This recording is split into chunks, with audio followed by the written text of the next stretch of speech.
And on a Friday morning, we say, good morning, Africa. Welcome to Breakfast Central on News Central Television. Thank you for staying with us all through the week. We're finally having, the Friday morning's edition of Breakfast Central, and we hope that it's going to be a very, very interesting next 2 hours. I am Osaoki Ogbonwa. And it feels good to know that Africa is indeed watching, and you are also watching, but something that I cannot hold this morning. I think our co-anchor has actually mentioned it. Osaoge, nice suit, by the way.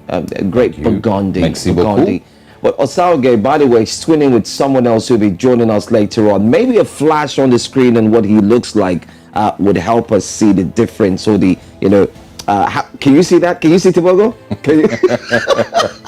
Hey, can you see Osaoge as well? Maybe back to Osaoge as well. Let's see. Did you guys have a meeting overnight and say, you know what? Let's wear that. Blessings. Great minds. Blessings. Help me out here. Blessings. Well, I mean, Joe, I know that we've always talked about getting the memo, but this one, they literally planned the memo. That's good to see. I like it. You know what they say about great minds? Oh really? Yeah, absolutely. Okay. What happens to them? They dress alike. But anyways, good morning, Joe Hanson. Good morning, Osaoge. Good morning to you, Africa. I'll be on standby definitely to give you the headline stories across the African continent. Absolutely. You just saw Tobago, who's joining us for the Southern Africa Roundup. He's got all the details, all the stories about Africa. So he will be joining us this first hour. So stick around to get that as well. By the way, I'm Joe Hanson, like you've heard, and thank you for joining us. Let's quickly take a look at the stories that we have for you on a Friday. Let's take a look at the top stories. Yes, this morning, personal data protection law begins in Tanzania. I like that. Yes, Sulu is indeed doing great stuff. Valdemar put into a 10 BRICS summit despite arrest warrant, remember, in South Africa. And also this morning, death toll in Rwanda, floods and landslides rise. Very sad. Very, very sad. We also have aftermath of Nigeria elections, a youth inclusiveness, a deep discussion we're going to have in the second hour as well. And in sports, congratulations to Victor Osimhen and Napoli, of course, as they win the Scudetto for the first time in 33 years.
Good morning once again and welcome to Breakfast Headlines on News Central Television with me, Blessings Musugu. Breakfast Headlines begins in the east of a continent where one of Kenya's most high-profile pastors was released on bail on Thursday after appearing in court in connection with the horrific discovery of bodies in mass graves last month. Ezekiel Odero, a wealthy televangelist who boasts a huge following, is being investigated on a raft of charges, including murder, aiding suicide, abduction, radicalization, crimes against humanity, child cruelty, fraud, and money laundering. Prosecutors accuse Odero of links to cult leader Paul Mackenzie, who is also in custody facing terrorism charges over the deaths of more than 100 persons. Now, witnesses have reported loud explosions and gunfire in Sudan's capital city of Khartoum, while heavy bombardment also rang out in the adjoining cities of Omdurman and Bar, as another ceasefire failed to hold. The armed forces have been posting images of military vehicles and weapons, which they say were captured from the Rapid Support Forces, the RSF.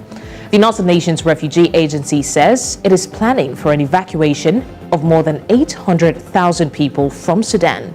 It also said nearly $450 million would be needed to support the refugees over the next 5 months.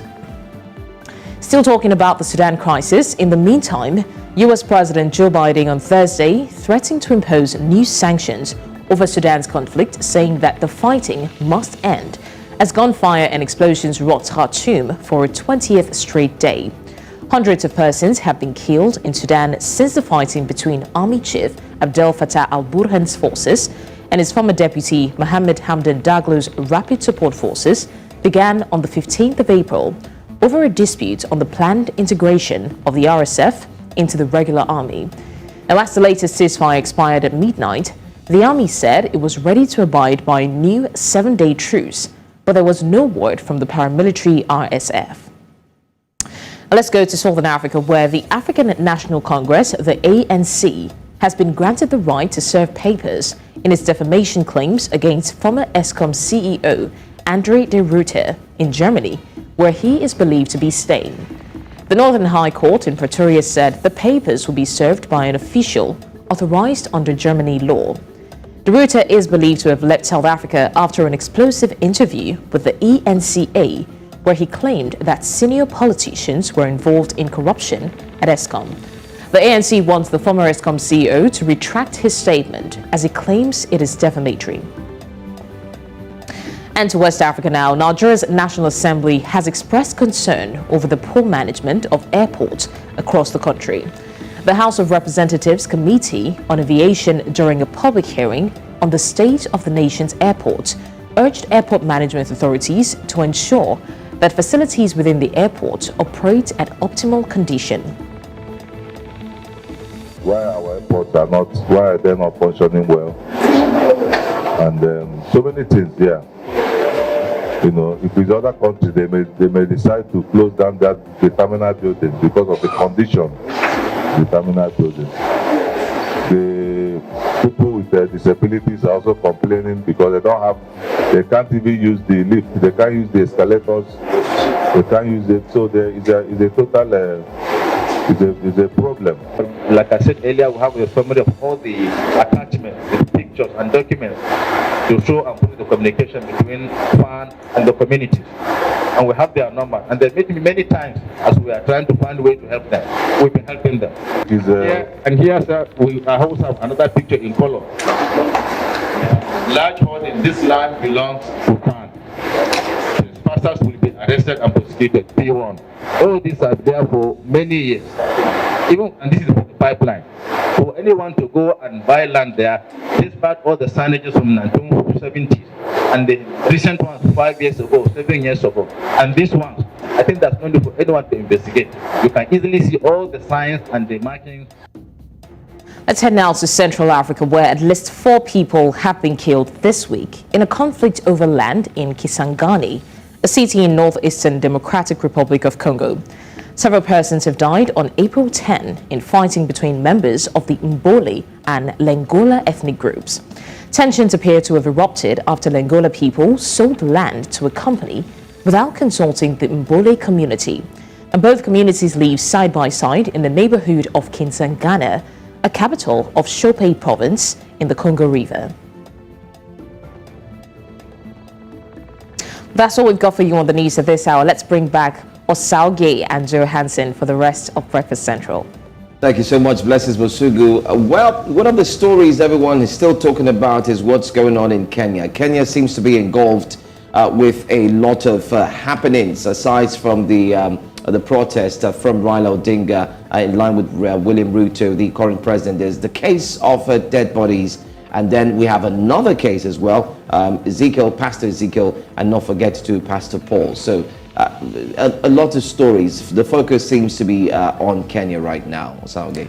I think the major and most interesting story amongst all of that is the Kenya religious story. And I think that day by day, they're unearthing different news secrets about what has happened. And it just becomes more horrific to see that these people are involved. I mean, the Kenyan pastor who is in custody now is a very popular pastor and he has a lot of following. So I remember when that story broke, people were wondering, how did he garner so much followers? I mean, these are the answers. If you see people who are supporting him that also have followings, then it's easy to brainwash that much people. I mean, definitely we'll give you updates on that, but it really is just a horrific story. It actually is, and of course, a couple of things, Pastor Paul and Pastor Ezekiel, pretty interesting names there. And of course, you just shared with us, that Pastor Ezekiel has been granted bail. Not very, likely to happen, in Nigeria, where, if a situation like this happens. But I think it's also important to look at the value placed on life, vis-a-vis, of course, your love for church and your love for God and religion. Because I don't know that there's many other African nations that will, have this type of mass suicide. I'm looking at it from a Nigerian perspective. If there would be a mass suicide in Nigeria because pastor says so. Well, Osage, don't say that. You never know. The truth is you never know. I guess you never know. There might be something might unravel anytime soon. Yeah. But you know what? Thank you so much, Blessings Basuga. We'll see you again at the top of the hour for 8 a.m. I beg your pardon? Yeah, really? All right, thank you. Okay, that's fine. All right, see you then.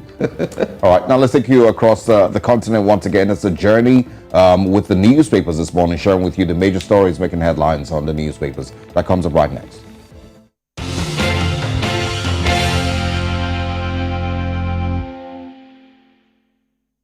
We begin in Uganda this morning on the Daily Monitor. Let's see what we can find here. It says 10 police officers held for stealing from a thief. Okay. What do you call those police officers? Police and thief. Police thief. It says looting windfall. The policemen are accused of pinching 146 million shillings of 407 million shillings that suspected thieves had robbed from a Burundian national as they exited a forex bureau in a city suburb. That's on page 6. Wow. All right. Let's also find on the Daily Monitor this morning, not strong enough. Roads disintegrate after torrential rain. We're talking about rain in different parts of the continent. But of course, we're seeing that it has led to some loss of, more than 100 lives in Rwanda, I believe. But in Uganda, the roads are falling apart, from these same rains. Parliament slaps tax on bottled water and diapers. That's also on the Daily Monitor. Supervisors of striking doctors to go on strike. That's on page 8 of the Daily Monitor. We can also find here British High Commission in Uganda gears up for King Charles' coronation. Pages 2 and 31. Top of the screen there, it says there's Sabiti, roots of the man who shot Minister Ngola. And final story this morning, catching up with TV darling Nakawunde. These are the big stories on the Daily Monitor in Uganda this morning. Let's move to Kenya. All right. Let's go straight to Kenya, and Kenya has on the front page there that big story this morning. Salaried Kenyans to pay more taxes. It's about tax, and it's salaried Kenyans to pay more taxes. Finance bill, households and farmers to get reprieve as LPG and fertilizers to be VAT exempt. Way to do business. But anyway, let's take a look at the infographic there, talking about salaried Kenyans. It says losers, workers earning 500,000 shillings and above to pay 35%, payee up from 30%. Salaried persons to pay 3% to housing fund, businesses to pay 3% turnover tax, consumers of human hair, or sorry, wigs, fake beards. I've never heard of that. Hold on, let me take that again. They're also going to be taxed. So listen up. Consumers of human hair, wigs, fake beards, eyebrows, eyelashes, etc. to be hit with 5% excise duty. Imported cement 10%, imported fish 100,000 shilling per MT. Imported cell phones 10% excise duty. Who are the winners of this tax introduction? Well, those are winners. Annual inflation adjustment repealed. Oh, that's good. Okay, annual inflation adjustment that's been repealed. Startups Employees offered company shares by startup will not pay tax immediately. I like that. Now, this is how you start off, businesses, 16% VAT exemption on exported services. Yeah. Not bad. Household and farmers, 60% VAT exemption on LPG and fertilizers. Now, this is good though, but I know a lot of people will still not be happy with what's going on in Kenya. Looking at the tax, but then again, look at the winners as well. I like the infographic too. Very easy in terms of explanation. Let's move on very quickly. Raila to Ruto, I'm giving you a final chance to end row. Raila to Ruto. I mean, Raila warning the president like, hey, I give you. He's got so much power. That's what we spoke about yesterday about, setting up the office of the head of opposition or something like that. So it might be what he's gone in for. Who has that office in the world? I mean, it's part of the negotiations that they're having. So at the end of, they'll set it up. Opposition Chief Raila Odinga says his Azimio La Moja team will go back to the streets if the government side does not show goodwill and honesty in the bipartisan talks to be resolved in August. I mean, anyway, that's the story. You can find out so much more, but I think the one of interest happens to be the salaried Kenyans to pay more taxes. Possibly other African countries might be looking at this and see what they need to make adjustments of. In Nigeria, there was also an introduction of new taxes, especially one that experts have said, not at this time. The economy cannot carry these taxations and the likes. But that's what we're going to take on the front page of Daily Nation. All right, so now let's move to Nigeria and see what's on the Daily Sun this morning. It says there, returnee students recount ordeal in Sudan and Egypt. It says, we thought we'll die. And of course, federal government promises 100,000 naira each to evacuees. Also, Air Peace plane arrive in Nnamdi Azikiwe International Airport, Abuja from Sudan. Of course, pictures on the screen there. First batch of 367 stranded Nigerians on the arrival. Chairman, Nigerians in Diaspora Commission, of course, Codlin. Okay, well, explain the pictures on the screen. We can also find here, kinsmen pray for Ekweremadu and wife, beg UK government for mercy. Polls, president's inauguration before tribunal judgment makes no sense. And that's from Bishop Onaiko. Did get a lot of backlash yesterday for making that statement. That, of course, the inauguration and swearing in should not happen before the tribunal's report. And I'm sure a lot of people would agree with him. And that's one of the reasons another SAN, I don't remember his name now, also said that, the tribunal shouldn't take this long. It shouldn't take 180 days. 7 day, maybe 2 week, period, is enough for a tribunal. But anyway, 1.6 million students to write 2023 WASE in 20,851 schools. NAFDAC bans promotion and sale of breast milk substitute in health facilities. And also, Nigeria's unity non-negotiable, Tinubu says, as he vows to make corruption in judiciary unattractive. Troops killed 30 terrorists, apprehend 48 in north central northwest. And final story this morning, Arewa youths accuse NLC president of plotting the gang's handover. These are the big ones on the Daily Sun. Still in Nigeria, move to the Nation newspapers next. All right, let's take a look at what the Nation newspaper is saying this morning. In case you just tuned in, well, you can react to these stories. Feel free to tweet us. We are on Twitter and we are live, so you can tell us what you think. The Nation, I'll start from the top. Adamawa wreck, others get bail. Declaring Binani not wrong, he still insists. Is there something he knows that we don't know? Well, he has gotten bail. Anyway, President-elect promises judicial reform, judges' welfare a priority. That's what he says. Judges' welfare a priority. And someone actually made a comment on this statement and said, is the judges' welfare the most important thing right about now? Or looking at the priority, especially of an average Nigerian? But then again, don't forget, we'll get more information on this.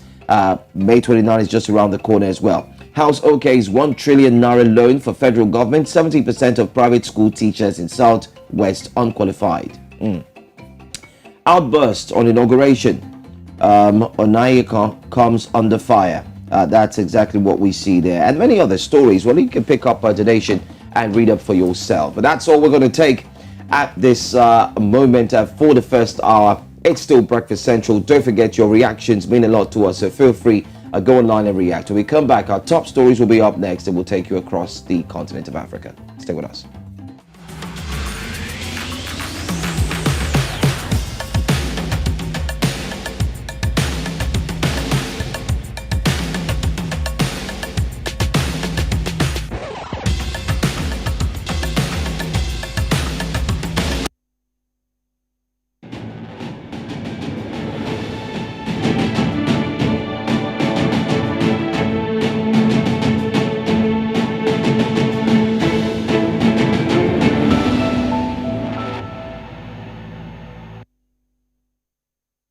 On a Friday morning, Breakfast Central begins with, of course, a roundup of happenings across the southern part of the continent. And we have journalist Tebogo Mokoto, who joins us now from Gaborone, Botswana, for some of these updates. Thanks for joining us, Tebogo. Good morning.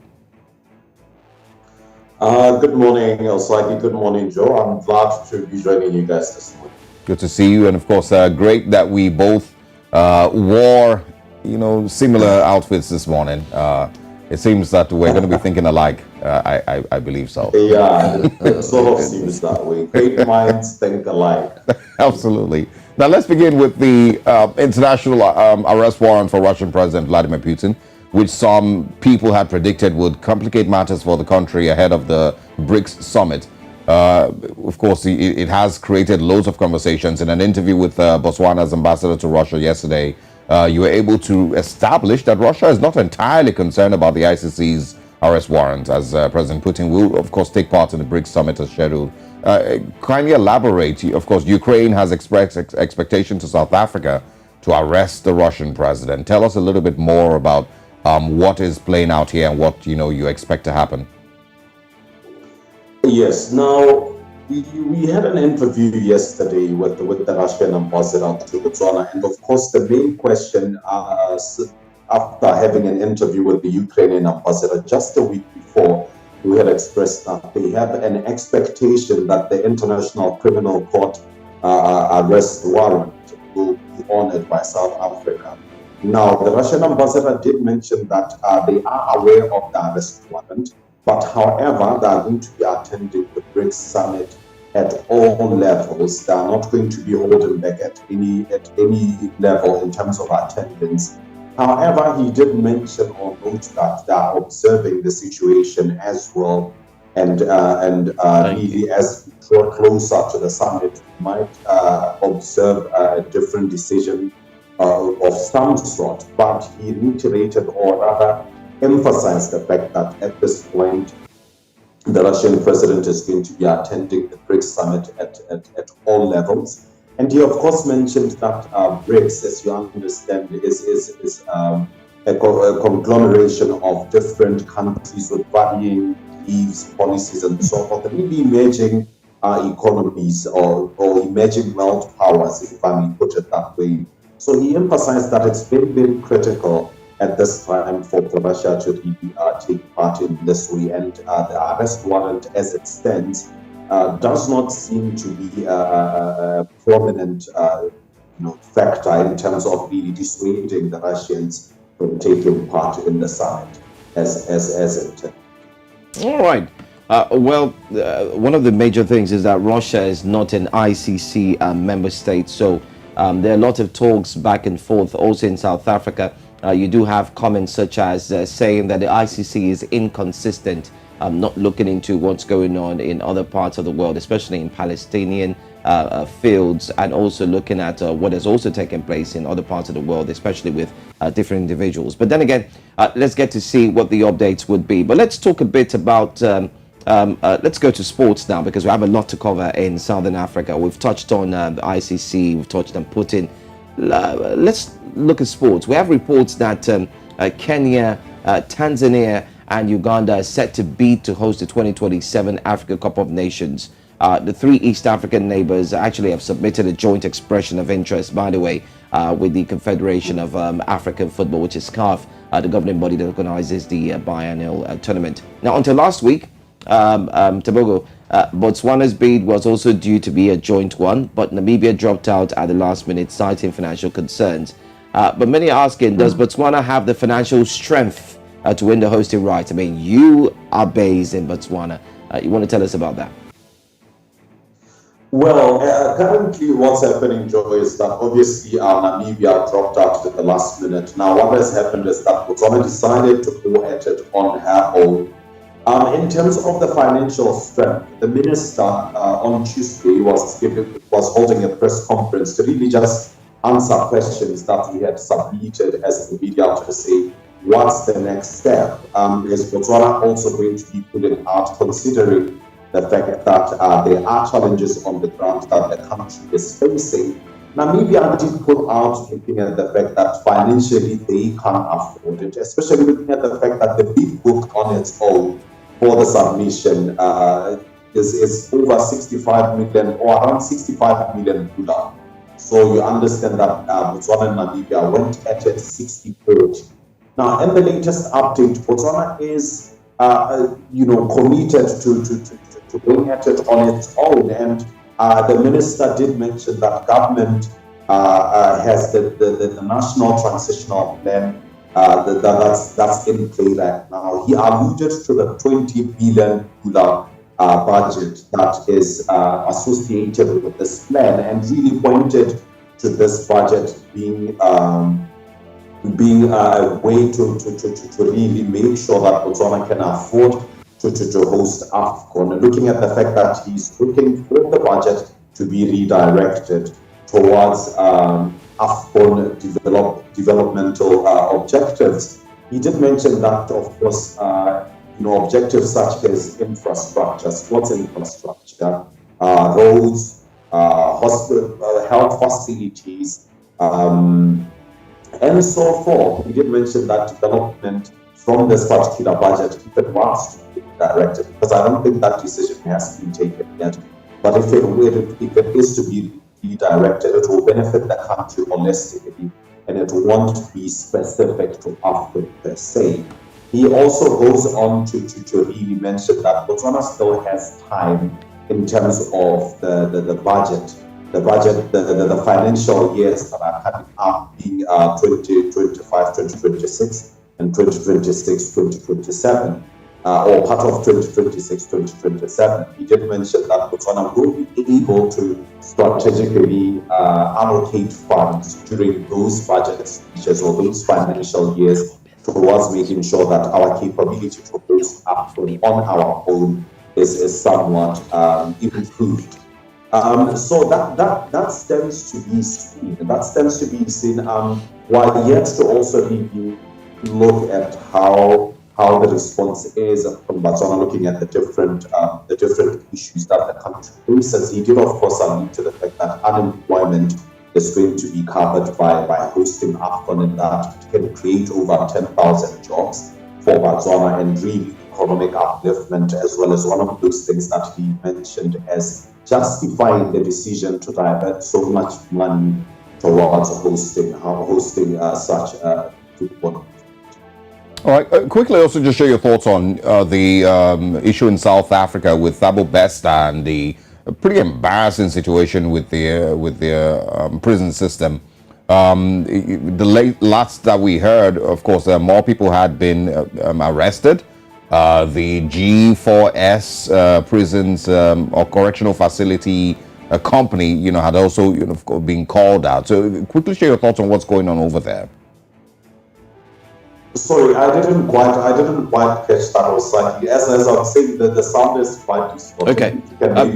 Anyway, Osagi was asking about any updates. What's going on? What are the people saying concerning the story on Thabo Bester in South Africa? Osagi is also mentioning the relationship between the G4S and, of course, the severed relationship with the prison authorities and the likes, and those who were caught as well. Any updates, and what are the people actually saying in South Africa? Now, in terms of the Thabo Bester story, currently I haven't reached out enough to get the gist of it on the ground. It's been quite a short week, so in terms of the full details of it, I don't have much to deliberate at the current moment. I think I'll follow it up throughout today and into next week, so that we get a solid update in terms of that story. So far, all that I'm aware of is what is generally out there, and I think it would be amiss of me to speak on it at this particular point in time. So what I can assure our viewers is that in the following week, if any developments do come up, or if none come up at all, we'll have an update directly coming from South Africa. I'll be able to reach out and speak to our correspondents that side to really just get our viewers the All right, Tebogo, Tebogo, that's why maybe you didn't get the question, unlikely, but what are Botswana, what are people in Botswana saying about it in particular? What are they really saying? What was the reaction like in Botswana? All right. Now in Botswana currently, what people are saying is that it has died down. They are not as invested. I don't know if it's because the story goes and it's moving the way that it's moving currently, but it has sort of really lost attention in terms of Botswana looking at it close. So currently as well, it's the conversation or chatter around it has really died down, and there's not really much that they're saying in terms of Cabo Vesta, except of course for those who go online and make jokes. I don't know whether that is true or not, but that's what's happening currently. There's not really anything of pronounced importance that I can bring to our viewers currently. All right, Tebogo, thank you very much for your time this morning. Continue, of course, to monitor updates in southern part of the continent, and we always look forward to speaking with you every time. Thanks for your time. It's a pleasure to speak with you guys. Enjoy the rest of your Friday. All right, thank you. Now, let's take the conversation to the eastern part of the continent, where Tanzania personal data protection law has been enforced. Journalist Darren Bartlett joins us from Kampala, Uganda. Good morning, Darren. Thanks for joining us.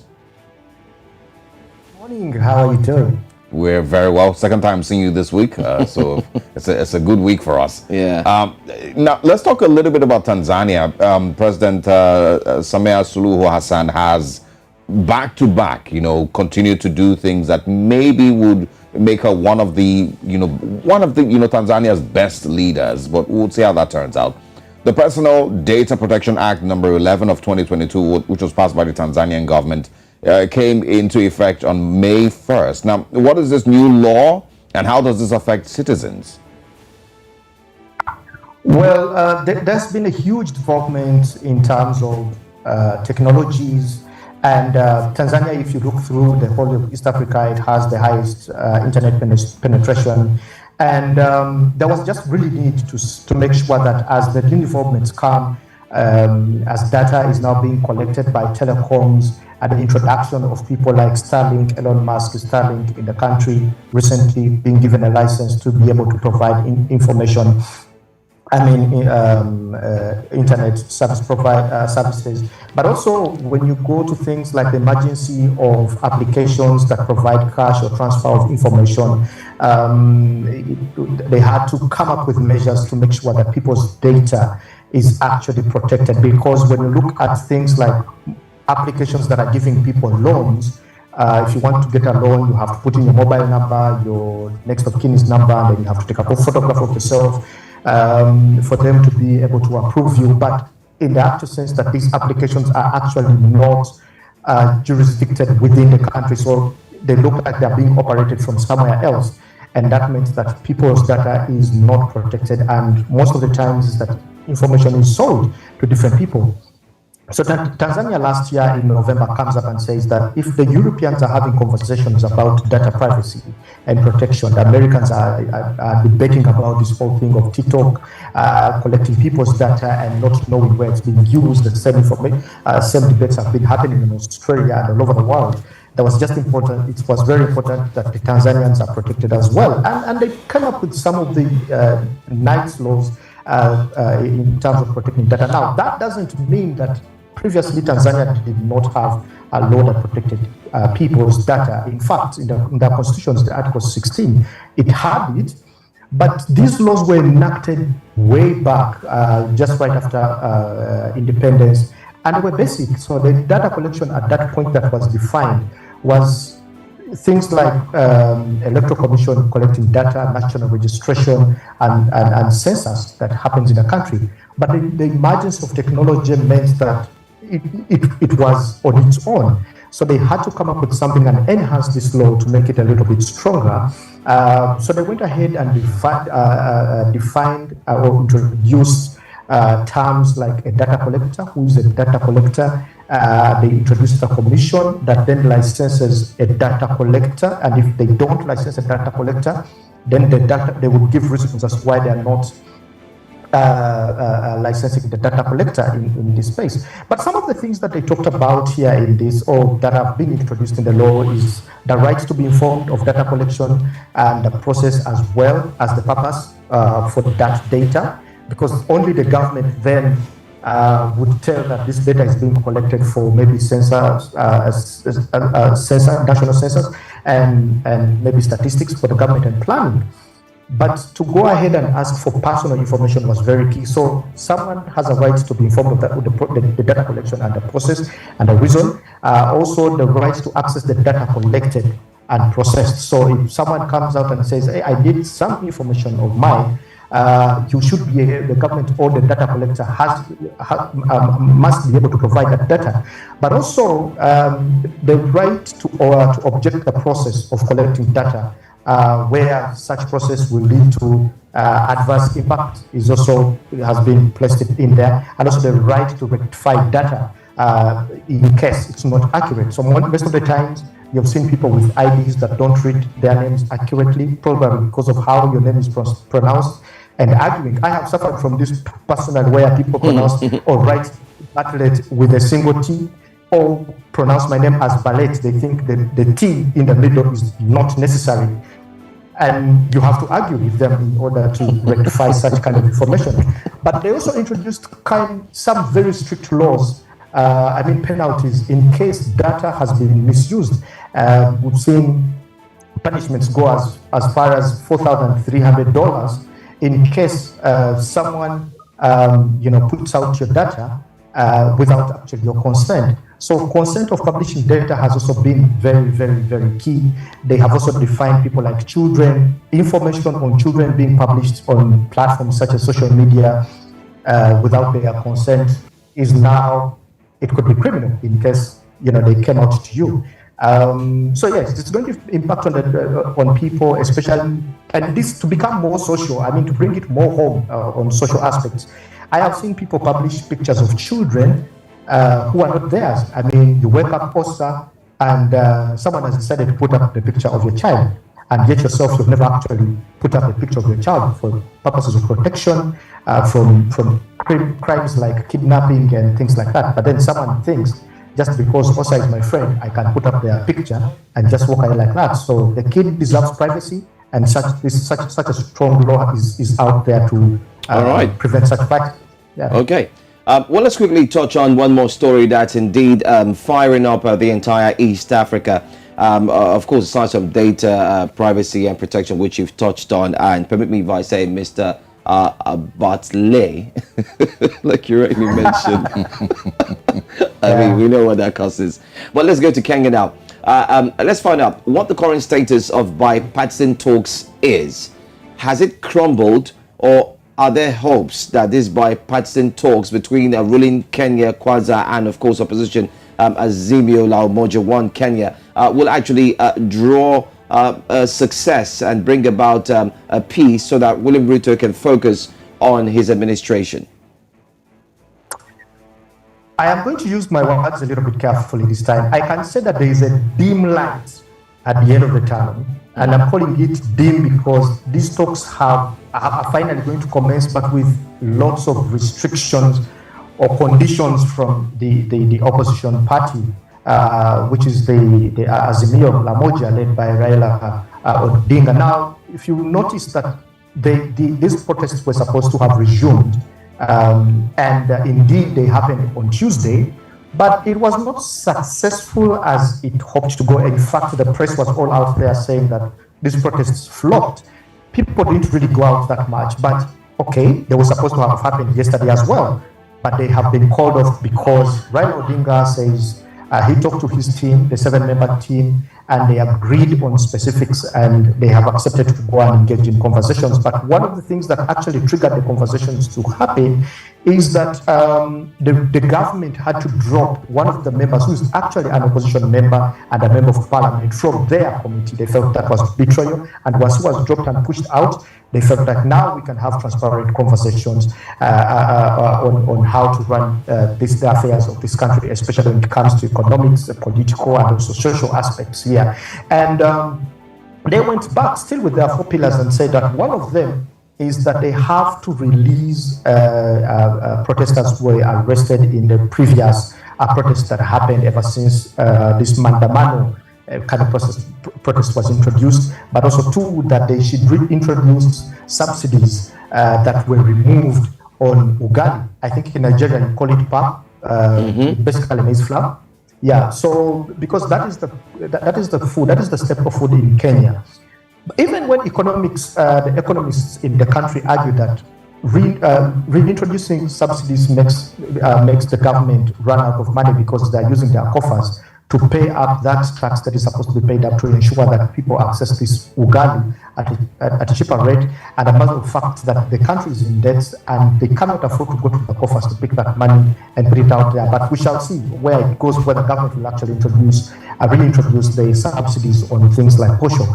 But also 3, that there should be an audit in the elections that happened last year because they need to be fair. So they have put really strong conditions on these conversations to happen. And the one most complicated that I think will complicate all these talks is saying that these conversations should happen in only 30 days. They don't want to go beyond this. But if we know that these are conversations, these are things that people have to disagree and agree on, 30 days may not actually be enough to handle these 4 most important things here, because there is an understanding of economics that you have to explain to people. The country is suffering from inflation. Actually, it's at the lowest. It has dropped by over 12%, their currency in terms of value. Now, introducing subsidies would be something difficult. So looking at it on a political side, it makes sense, but again, on the economic side, it may not make actually sense. There's a question that again kept on rising in here and there, the issue of power sharing, which is interesting here now. Previously, when there was the Building Bridges initiative that was introduced by President Kenyatta, which birthed the handshake with Raila Odinga at that time, where they were talking about the BBI having things like introducing the leader of opposition, having a prime minister, and also having 2 deputy cabinet ministers into that government. That was in the proposal of the BBI, which Ruto was actually against. And that's how they fell out with the president at that time. And here he is, the president. So bringing back the conversation of power sharing is very difficult on the side of the government. And in fact, we don't see Ruto listening to that conversation. And if he does, there could only be a probability that he could introduce things like the leader of opposition, and that is it. But again, that's the conversation that they have refused to have in Parliament as the bipartisan talks. They think that let's go and have this conversation outside so that we can have members who are both in Parliament and those who are outside Parliament can advise on that direction on such complicated conversations. All right. Well, in the interest of time, we of course will have a wrap up here. Our hearts go out to those who have affected by the downpour and of course the mudslides in Rwanda. I hear about 100 lives have been lost. We would of course continue to follow up that story. But thank you very much, Darren Bartlett, for stopping by on a Friday. Good to see you. Did you add the tea? Yes, with a T. Darren Bartlett. Yeah, with a T. This is a white man's language. And by the way, you're probably invited to go for the coronation of King Charles. I don't know if you're going. We do have our correspondent who will be there live. So we'll talk to the correspondent. Thanks a lot, Darren, for stopping by. Have a great weekend. All right. Now to, of course, other stories making headlines across the continent. Now in the world of sports, we, of course, will be jumping straight into that right next.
Thanks for staying with us. It's still Breakfast Central and it's time for sports. Now we begin sports with continental football, where two late goals had Mali stun defending champions Cameroon as the Malians sealed a quarter-final spot at the ongoing Under-17 African Cup of Nations. Mahmoud Bari scored with 4 minutes left, and Mamadou Doumbouya's stunner in stoppage time secured Mali's second win in as many games in the group.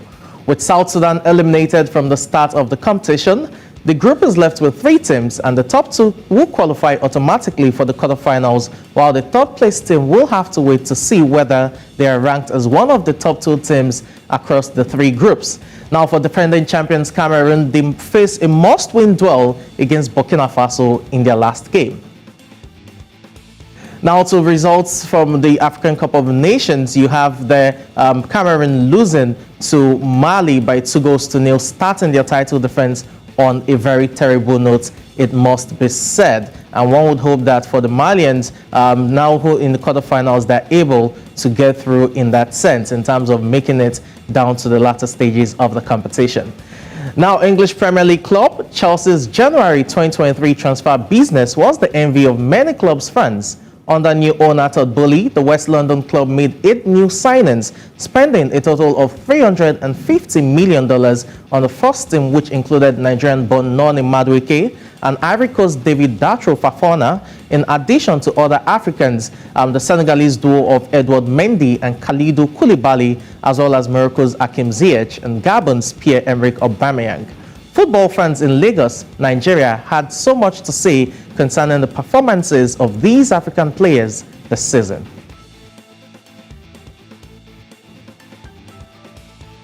Away from there, Alexis McAllister fired Brighton to 6th in the Premier League by converting a dramatic added-time penalty to dent Manchester United's Champions League hopes.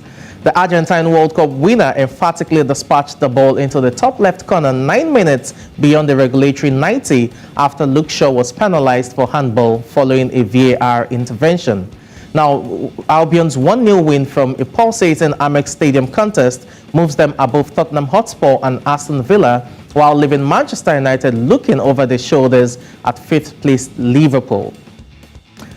To basketball, the Golden State Warriors are level as the series is now 1 game apiece as we head to Los Angeles. The Splash Brothers, Steph Curry and Klay Thompson, combined for 50 points on the night to absolutely blow away the Lakers as the Warriors won 127 to 100 points.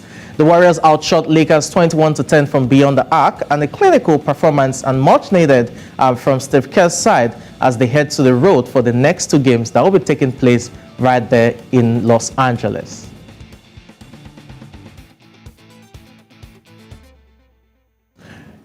Away from that, to the Italian Serie A, Napoli definitely lifted the Scudetto this season, talking about Victor Osimhen, Nigeria's own striker, super striker, scoring the goal that clinched Napoli. The 2022-2023 Salernitana rather couldn't materialize as Senegal's Boulaye Dia's late equalizer postponed the party.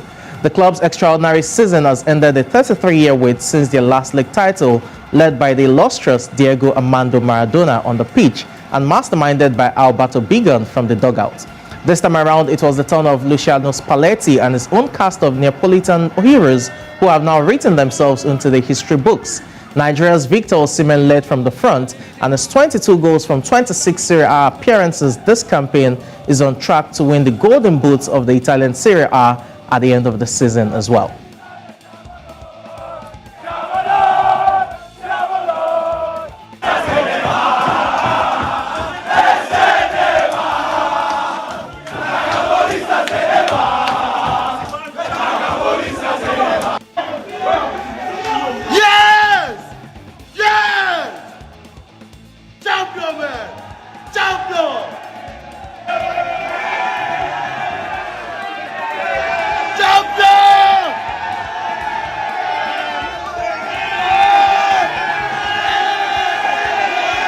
First of all, I will be forever grateful to this league, to this competition, because they've exposed me more to the world.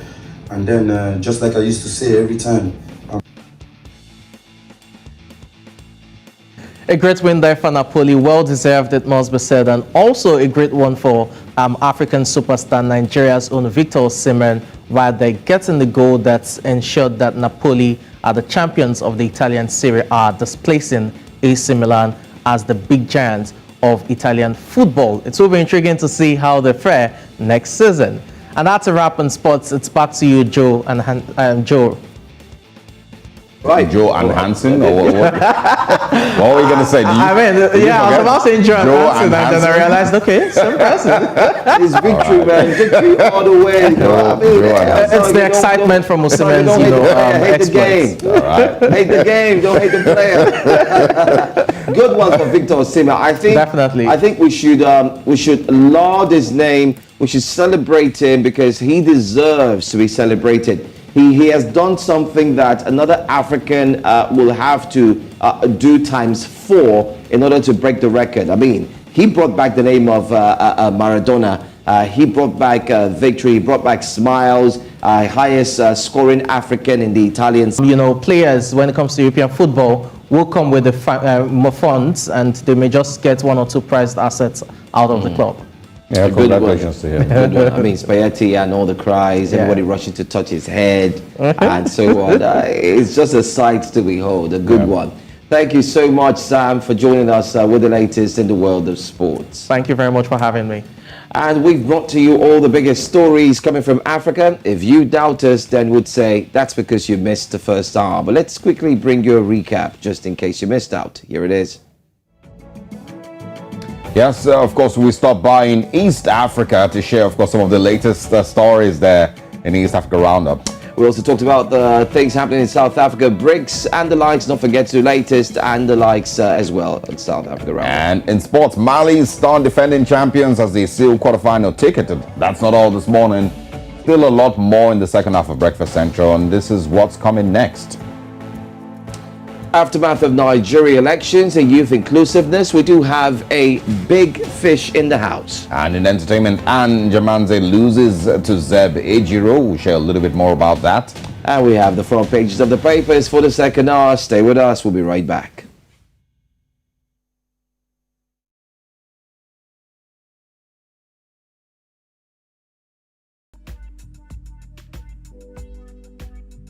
You wake up to a lot of stories about Africa. But this is where you get the story straight. Where we explore different angles because we understand our stories. There's that passion when it's your perspective and not a distant perception. I know you hear it a lot, but it's true. Nobody can tell your story better than you. That's what we do. All day, every day, on News Central TV. Our African stories by Africans for Africans.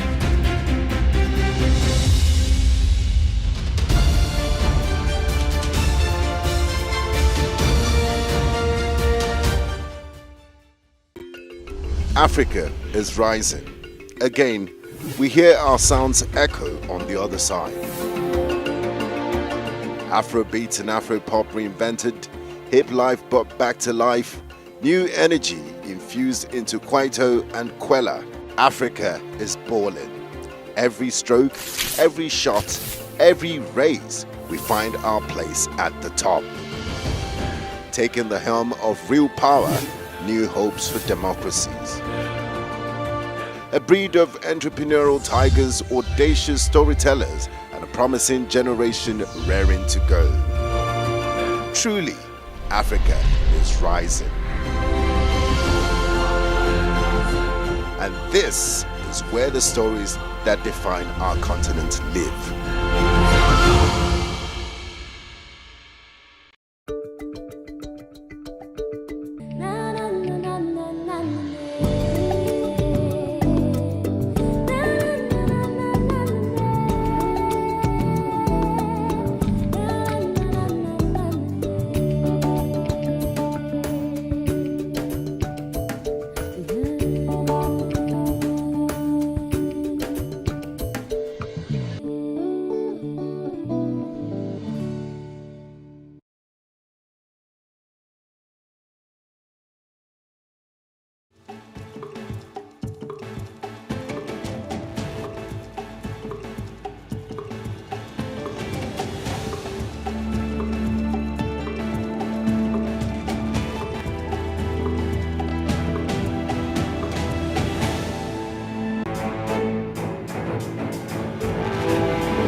Once again, welcome to Breakfast Headlines on News Central Television with me, Blessings Mosugu. Now, Breakfast Headlines begins in West Africa, where Nigeria's National Assembly has expressed concern over the poor management of airports across the country. The House of Representatives Committee on Aviation, during a public hearing on the state of the nation's airport, urged airport management authorities to ensure that facilities within the airport operate at optimal condition. Why our airports are not, why are they not functioning well? And so many things here. You know, if it's other countries, they may decide to close down the terminal buildings because of the condition of the terminal buildings. The people with disabilities are also complaining because they can't even use the lift, they can't use the escalators, they can't use it. So there is a total is a problem. Like I said earlier, we have a summary of all the attachments, the pictures and documents to show and prove the communication between FAN and the communities. And we have their number. And they meet me many times as we are trying to find a way to help them. We've been helping them. Here, sir, I also have another picture in color. Large hole in this land belongs to FAN. Trespassers will be arrested and prosecuted. P1. All these are there for many years. And this is the pipeline. For anyone to go and buy land there, despite all the signages from 1970s and the recent ones 5 years ago, 7 years ago, and these ones, I think that's only for anyone to investigate. You can easily see all the signs and the markings. Meanwhile, Nigeria's parliament has tasked the country's electoral body to embrace technology capable of cleaning out its existing voters' register. This followed a motion of urgent public importance raised by a member of parliament claiming the names of dead and fictitious voters still exist on the register. Know that in the last general election, it was glaring and crystal clear that people that were long dead had their names still displayed in the voters' register. Even my own deceased father, who passed on long ago, still has his name displayed on the board. Further knows that apart from dead voters, there are millions of fictitious voters who do not exist anywhere in this planet Earth, but have their names on INEC register of voters. To delist in Nigeria who have unveiled himself to register is unconstitutional and it's not meritorious. Why I say it's not meritorious, Mr. Speaker, because it's going to injure our citizens and it's going to be put on the rights of our citizens to vote and be voted for. That you travel from here, from Nigeria to abroad, and you can't unveil yourself on the time the election is going on. and you want such a person to be delisted. Mr. Speaker, I think such opinion and such assertion is not meritorious. I think that wake-up call on INEC is a germane reason for him to call INEC to look into these issues. INEC should develop more sophisticated software that can remove these names, because elections can be challenged in court because of these things. Remember, Kogi is about to go into election, Edo and other states. Kogi, Bayelsa, and some states. Nothing bad to say enhance the system. Who is fearing what? I think anything that will improve on the electoral process, we should go for that. Now let's go to the east of a continent where one of Kenya's most high-profile pastors was released on bail on Thursday after appearing in court in connection with the horrific discovery of bodies in mass graves last month. Ezekiel Odero, a wealthy televangelist who boasts a huge following, is being investigated on a raft of charges, including murder, aiding suicide, abduction, radicalization, crimes against humanity, child cruelty, fraud, and money laundering. Prosecutors accuse Odero of links to cult leader Paul Mackenzie, who is in custody facing terrorism charges over the deaths of more than 100 persons. Well, that's all we have for you on the news of this hour. Let's bring back Osaogie and Joe Hansen for the rest of Breakfast Central. You're always excited whenever you call that name. Osaogie. Because I love the fact that I can pronounce it with ease. Yeah, I enjoy it also. Yeah, I mean, the last person said Joe and Hansen just now. So. Oh, wow. Payback time. Payback time. I see what you did there. So, yeah, good to hear my name again. Thank you so much for joining us, Blessings Masugu. See you later on when you bring... And by the way, Blessings has a show.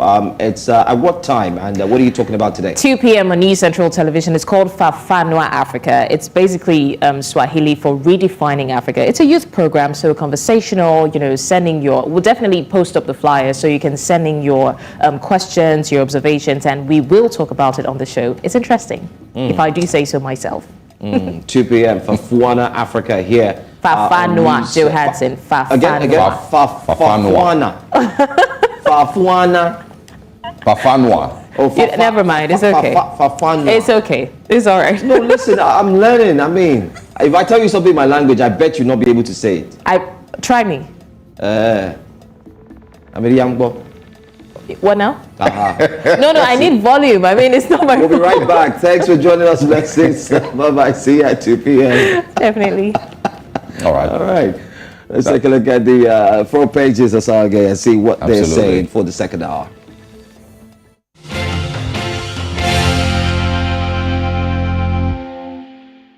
And the second hour is indeed loaded. We have a lot in stock. Plus, we do have a guest who will be joining us pretty soon. In the meantime, let's take a look at what the papers are saying. And we're starting off with that big one, the Punch. The Punch in Nigeria. Yes, that's what it is. And the Punch has on the front page there that header again. Military warns saboteurs. Go on, counsels petitioners. Military warns saboteurs, and go on actually counsels petitioners. These are some of the stories. You want to read some more, you go inside of the Punch and you'd find it's all about May 29 handover. Everyone is talking about it, and there's nothing that stops us from equally taking a look at that story as well. But let's quickly go inside. It says threats to new president's inauguration will be promptly dealt with, says Defense Headquarters. So Defense Headquarters is saying that any threat ahead of May 29 or in May 29 will be dealt with. Keyamo knocks Onayeka for saying Tinubu shouldn't be sworn in before tribunal verdict. Troops kill 40 insurgents, rescue 2 Chibok girls. The Chibok girls, after many years, you can see them on the front page there with babies. They're no longer girls now. They are women. 70% Southwest private school teachers unqualified according to TRCN. 25-year-old dredging firm worker drowns in Lagos River. Very sad situation, sad story as well. In Sudan, second batch of stranded Nigerians arrived today. Federal roads, federal government pays states 859.7 billion naira in 8 years, according to Fashola. You read some more. Page 19 has that story. I'll take one more very quickly.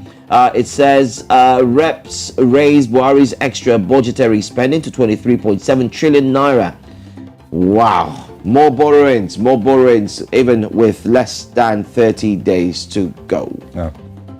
Interesting. And of course, you know, I hope the question is continuously asked, what have we achieved with the amount of money that we've borrowed? You know, because I saw someone make a post yesterday about $50 billion that the current administration, see if I can quickly find it, that the current administration had taken, you know, and of course the loans and whatnot. It says, yes, President Buhari spent the equivalent of $50 billion outside the budget. Loans, SWF and ECA, $50 billion. Yet, he says, bandits still roam, there's still no jobs, no cheap food, no cheap fuel. But of course, you know, these are questions that citizens should ask along with the National Assembly. Unfortunately, we don't get to hear them, you know, you don't get to hear these questions a lot, but yes. All right, let's move to the Guardian newspapers next, see what we can find over there. It says here, over $4 billion spent on overseas education in 8 years amid poor funding and neglect of public schools. And that's talking about the Jackpot syndrome in the last couple of years. Over $4 billion. And of course, it's still going to rise. It's still going to continue. Apologize, compensate for colonization, Aborigines tell King Charles III. And also fresh hurdles for air cargo as SACO and NACO raise charges by 100%. Tinubu promises to fight corruption and protect judges from vices. Reps ignore outrage. OK Buhari's 23.7 trillion naira extra budgetary spending. Very interesting. Very, very interesting. I hope that we have an expert coming sometime next week to share the consequences, you know, like the consequences of some of this extra budgetary spending. These are the major stories that we can share on the Guardian newspapers this morning. Let's quickly move away from Nigeria. I think we can go to South Africa next. But let's quickly touch on Nigeria one more time. Let's do one more Nigeria before we move to South Africa. Let's do the Vanguard very quickly. The Vanguard is another paper I want to look at. It has on the front page there, with gunfire all over, we thought we'd never see home again. Returnees tell tales of woes. I had said my last prayers, waiting for the worst. We did also have some of these returnees interviewed here on News Central. They also shared their thoughts as soon as they arrived in Nigeria. So if you want to read some more about the returnees, you want to get more insight into what they went through out there in Sudan, the Northern African country, well, feel free to pick up a copy of the Guardian newspaper. Let's go to the top now. Top 10 banks paid 260.3 billion naira's income tax. Page 19. Swearing in Tinubu before tribunal's judgment makes no sense, Onayeko says. Tinubu will be sworn in. Avoid murky waters of politics. Kiyamo counters. Page 26. Election dispute. Allow judiciary decide. Gowon tells Atiku, Obi and others. And troops kill 79 terrorists in Northwest. Rescue 136 abducted victims. This is a story that's worthy of focus. And also we need to highlight it. Troops kill 79 terrorists in Northwest. Rescue 136 abducted victims. And lastly, Ekweremadu's no fate today. It's today, ladies and gentlemen. Industrial Court also stops NLC TUC strike in Imo. But I think one of the most important stories out of all, which equally are important, is Ekweremadu knowing their fate today in the UK court. Today. Yes, today. Well, of course, best of luck to them. Now, let's move to the Sowetan this morning, so we can find. It says there, who will bag the tender? That's a big question there on your screen. And that is from a story, driver's license machine. Who will bag the tender? Bid for nationwide printers closes today as government switches reliance from South Africa's only breakdown-prone card machine. The department hopes it is a second time lucky after last set for service providers drew blank 5 months ago. Find out more on page 2. And also this morning, Putco to resume service today despite funding gripe, and that's on page 2 also. Burn safety, tragedies and triumph from fire, pages 8 and 9 of the Sowetan this morning. Interesting article there. I think we can also find here, designers flaunt winter collection in Soweto on page 11. Not very many stories, but it's a weekend, it's a Friday morning. Mahotela Queens Jazz Pioneer Scheme together for album. All right, these are the major stories that we can find across the continent this morning, from the southern to the eastern, western, of course, northern part of the continent. Many interesting stories, but thanks very much for being with us on this ride. If you would like to comment on any of the stories that we've shared so far, it's pretty simple. Tweet at News Central TV, let us know your thoughts, and we will be eager to share your thoughts on live television. We, of course, will take a short break now. When we come back, we're moving into our top stories this morning.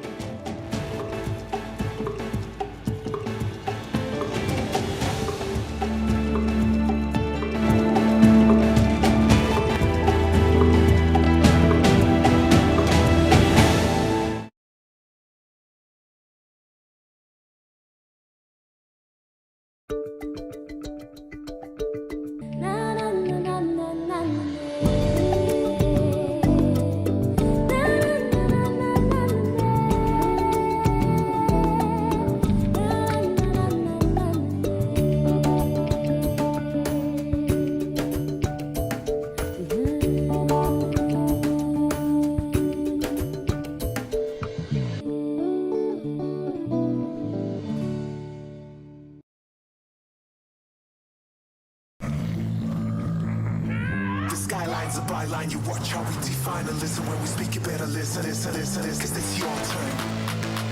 Now it's your turn.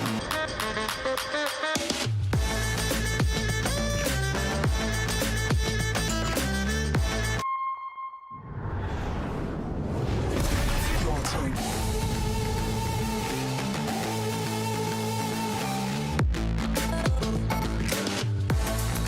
Glow Data, your front row seat to the world of entertainment. Nobody does video streaming better. Dial *777# now.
The youth has 60% of its entire population, and it's time for their voices to be heard loud and clear. Involving the young people in nation building is not merely a question of inclusion, but one that is vital for economic growth, innovation, peace, and security. Fafanua Africa provides the platform for the teeming young and vibrant population of our dear continent to voice their concerns with one goal in mind. Provide profound and tangible solutions that will help redefine and reposition the future of Africa. Join us every Friday.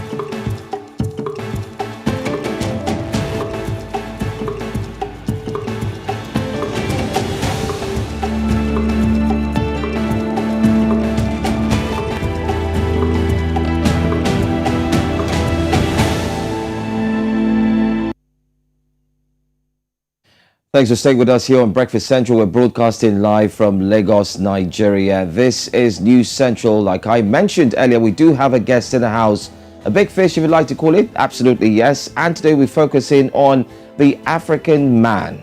Most importantly, also taking a look at the culture which Africa is blessed with. Not forgetting as well, we'll touch on a few things, including politics, and should a man be able to speak up, especially when he's going through challenges.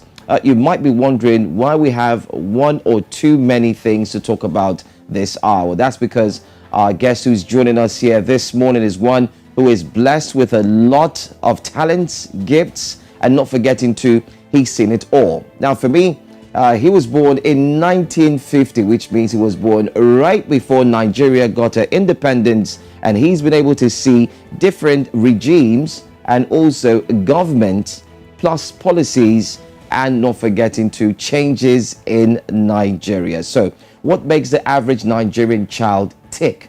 What should Nigeria be like or should have been like after many years? And most importantly, the industries that are thriving, talk about entertainment, music, and the likes. He's been there, he's done that. And many also allude or call him the freedom fighter, or better still, the one who stands in place to fight for a better Nigeria, most importantly, for the youth. Joining us this morning is one who is blessed with many names, but I'm going to start off with the one you know him for. His name is Charlie Boy. I still wonder why you have the boy in that name when we have some of the modern artists who have run away from Wizkid and say they are Wizzy because they don't want to be referred to as a kid anymore. And you also refer to as Area Father, which is the one we know so well. Yeah. And then the movie character, you equally played one strong character. Odudu Bariba. Odudu Bariba. It sounds magical or spiritual, don't it? It does. But and the character itself, the display as well. Yeah, but that simply means a butterfly. Oh. In my language. Oh. That's why I have it here. Oh, okay, I see. Butterfly. Odudu Bariba. Oh, I see. Okay, interesting. I'm sure we have a lot to talk about looking at all the aspects I've mentioned. I'm not alone as well. Osauge joins me from the other studio. He is not Odudu Bariba, but of course, Osauge, I don't know what they call butterfly in your language. I have no idea. This is where he stopped. You see? I'm not even gonna try. I have no idea. I get. All right, so let's start off first with our very first question. Good to see you, Charlie Boy. Good to see you in strong health. We do recognize that you just came out of the hospital. Do you mind sharing with us what the challenges were and how you've been able to brave the storm? Yeah, for the past 3-4 years, I've been going through a very bad patch in my life, going through prostate enlargement. And just to keep it short, I remember, you know, I'm a freak when it comes to my health. I'm always having an eagle eye on what's happening in my body, yeah? And all the while, each time I go to do my PAS, is that what it's called? You know, they are telling me, oh, for your age, you know, this is okay. But the second year when I noticed that there were changes in my body, I started going through a very rough patch. I started leaking, I couldn't control my bladder. And even when I did go to the bathroom, my pee wasn't flowing like it should. And in my second year or my third year, it's like I couldn't control my bladder anymore. If I felt like going to the bathroom and the bathroom wasn't right in front of me, most of the time I just pee on myself, and that was so sad. I had to wear a period. I wore a little Pampers, you know, just to get that. And then something happened. I was in London last year just to see the doctors, and they gave me a bill and they told me, well, if you wanted to take care of this, if you're no longer interested in making babies and stuff like that, we could just yank it all off for you. So fortunately, I met this Nigerian doctor in London who who now says to me, this is cheaper. I come to Nigeria every other month to do this operation. I bring back my equipment and come with my assistants and all of that.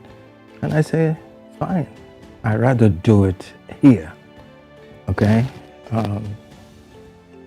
And so when he now arrived and I went back to him, he asked me all this bunch of questions. He said, you must have to, this is what I suspected it is. It is the first stage of cancer. It probably has grown into your bladder. And so he recommended a place where I went to do my MIR, yeah. And true to type, as I brought back the results, that's exactly what happened. I said, we need to do the procedure like yesterday. So I submitted myself. I was in the hospital for 1 week, but as soon as I came out, the first 3-4 days was problematic for me, but I got through that, But the second day, as soon as I got out of the hospital, I was on my scooter. You're back to business, eh? I'm not going to let any kind of sickness slow me down. Yes. Well, I was arguing, we're discussing earlier. We're talking about the African man. What actually makes the African man when you start off as? You've been there, like I did mention in my introduction. You've seen it all. You've seen what Nigeria ought to have become. One of the topics we're looking at was, from the healthcare situation. Let's look at the healthcare. People having to leave Nigeria outside just to ensure they get better treatment. And then a Nigerian who ordinarily we're expecting that he should be here is actually also frequent from here back to the UK, carrying out these treatments. And then we have the leaders as well who have to leave the shores of the country and go out to get treatment. What do you think is the problem that can actually be rectified so that every man who is going through this can also have a chance to receive treatment? Leadership. We don't have the right kind of leadership that are interested in the people, not in themselves. Because if we have that kind of leadership, they should think more about why are you going to travel all the way to foreign country when you can do it here. And guess what? Who are the best doctors in the world? Guess what? Nigerians. My keyhole surgery was done by a Nigerian. In the field of medicine, in Canada, in America, Nigerians are top in the chart. So why we not go get sense? I don't understand, my brother. I don't understand. Leadership, like I said, if we get leadership right, then a lot of things can follow suit. Because they've been neglect not only about the youth, but about the medical, our medical sector, and that is why it's easier for them to travel all over the world. We can't afford it, so what do? That's because that side has been neglected for so long. So I put it on the doorstep of leadership, and that's why something has to give this time around. We can't keep moving like this. Osage, let me bring you in quickly. You had talked about the youth and what we've seen so far so good, especially during this period where we've seen youth becoming more active in the affairs of the nation. Over to you, Osage. Yeah, I want to ask about, I'm going to come back to this later, but, first of all, I want to ask about something that you posted yesterday and, today, I think it was yesterday. The memory, of course, of your father, who was an icon in Nigeria's history and will forever be. He passed on yesterday, the 4th of May in 2014. So I want to talk about what that day continuously means for you, at your age. You're in your 70s. He also, of course, lived to a very, very ripe age. So tell us about what the 4th of May means to you every year as you celebrate. And, of course, the relationship that you had with your father that a lot of people didn't know about. Well, first and foremost, I remember him, most of the time. It's not, yeah. May 4th is the day he passed on so many years ago. But I remember him most of the time because he was a good man. And he gave me the best manual any father can give a son to follow. I was overfed with morality, values, and principles that in the beginning, I didn't really understand all of that. I thought he was a cantankerous old man who was overbearing, and I was trying to run away from his large image. And I didn't want to be introduced as this person's son. I wanted to carve my own niche. And that's how my rebellious streak started. It started from the home front, okay? No be today, And my father used to think, when I was much, much younger, used to think I was such a, strong-headed kind of kid, and I was always the one being punished the most amongst my siblings. But as I came to the light, as I matured, we became such, people will even have teary eyes to know the kind of relationship I had with my father. Because after he retired from the Supreme Court, I brought him, especially when I was living in Abuja. He stayed in my house. I housed them for almost 12 years before he passed on. So I was able to download all the moral codes that I was fighting him for, that I didn't understand all these quotes and things. Please leave me the hell alone. But I was able to bond better. I was able to appreciate what he stood for. My father wasn't a rich person like that because he was an upright judge. But he was always at peace with himself. He was always happy. He was always content. And I figured that was the real essence of life, and that was what made him tick. And so he injected into my bloodstream such high morals, which is what has kept me going, which is the things I fall back to, those values and principles I fall back to. So we had a great relationship, not many people saw it that way, because I remember one of the headlines, "Charlie Boy is not my son." Of course, he doesn't know Charlie Boy. I remember that. His son is Charles Chukwuemeka Oputa. So, but people didn't get that, they just figured out, I had a beef with my father. No. I guess it was a catchy headline, though. Yeah, so it was. As well. Let me sneak this in, Osalge, very quickly, because time, and we need to really manage our time. Mm-hmm. You talked about your father. Your father was one of those who pioneered the judiciary in terms of putting it in the face of people, repositioning the judiciary to become more amicable, more endearing to the people, especially with the Oputa panel. On Monday, we're about to see a judiciary go into session as well, following the just concluded elections.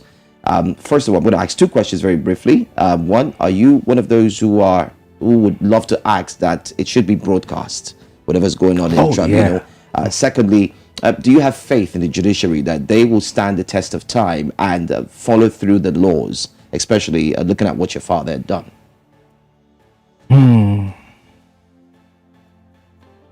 I think my father was one of the last Mohicans, one of the last people with integrity. There were a few of them, Justice Kaide Shaw, Justice Anyagolo. There were quite a few of them back in the days. And even when he was alive, I used to argue with him that the way the judiciary is going, we had heated argument. I said, this is not the judiciary I used to know. is going to the dogs. And he said, oh, have faith, have faith. I said, I don't have faith. And up till today, I'm like, I don't know. I don't know. With what I see, I don't know. Nigeria reminds me of the Charlie Boy show in a very negative way. You know, our buzzword at that time, anything can happen on the Charlie Boy show. But good things, entertaining things. But this time around, anything can happen in Nigeria. You know, it's unfortunate how the system has gotten so bad, and young people who are in a disenfranchised position no longer have heroes they can look up to, they can emulate. In my own time, there was great value for, you know, honesty, integrity, be a man of your words. Your name was more important than all the money you can make. But it's a quick fix situation these days. Young people are not interested in working hard, and not because they're looking at leadership, and leadership is so botched and crooked and criminal. So parents are no longer on duty. You know, we live in a community. In my days, you know, the teachers, your community, your parent, we were all part of raising the kid, regardless of whose kid it is. Okay? You go do something for the next street, and somebody who knows your father will see you and say, no, your people don't behave like this. They'll caution you, discipline you, and send you back home or take you back home. It doesn't happen anymore.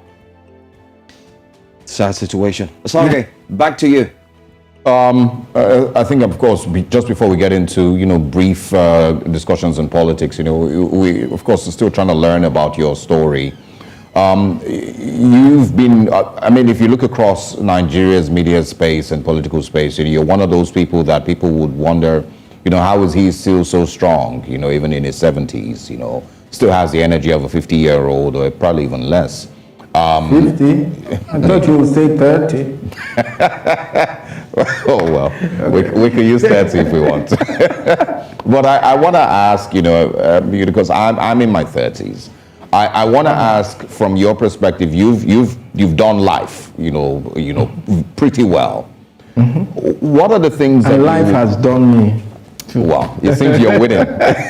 But I want to ask, what are the things that you would say that, you know, ways that you could have done life different, right, that would maybe put you on a different path today? Health-wise, mostly, you know, are there things that you probably could have done different when you were younger, or done more of when you were younger, that you maybe would have been, you know, felt different today? Well, like Joe said earlier on, I've been there, I've done that, I've seen all of that, and I'm happy for who I've become today. I don't want to change anything in my history, but I thank God, and that was through the teaching of my father, to be a man of discipline. He would always say, discipline, a man without discipline is dead. I didn't get it initially, but apart from the fact that I think 50% of how I arrived here health-wise is all because of my gene. I think I have damn good genes.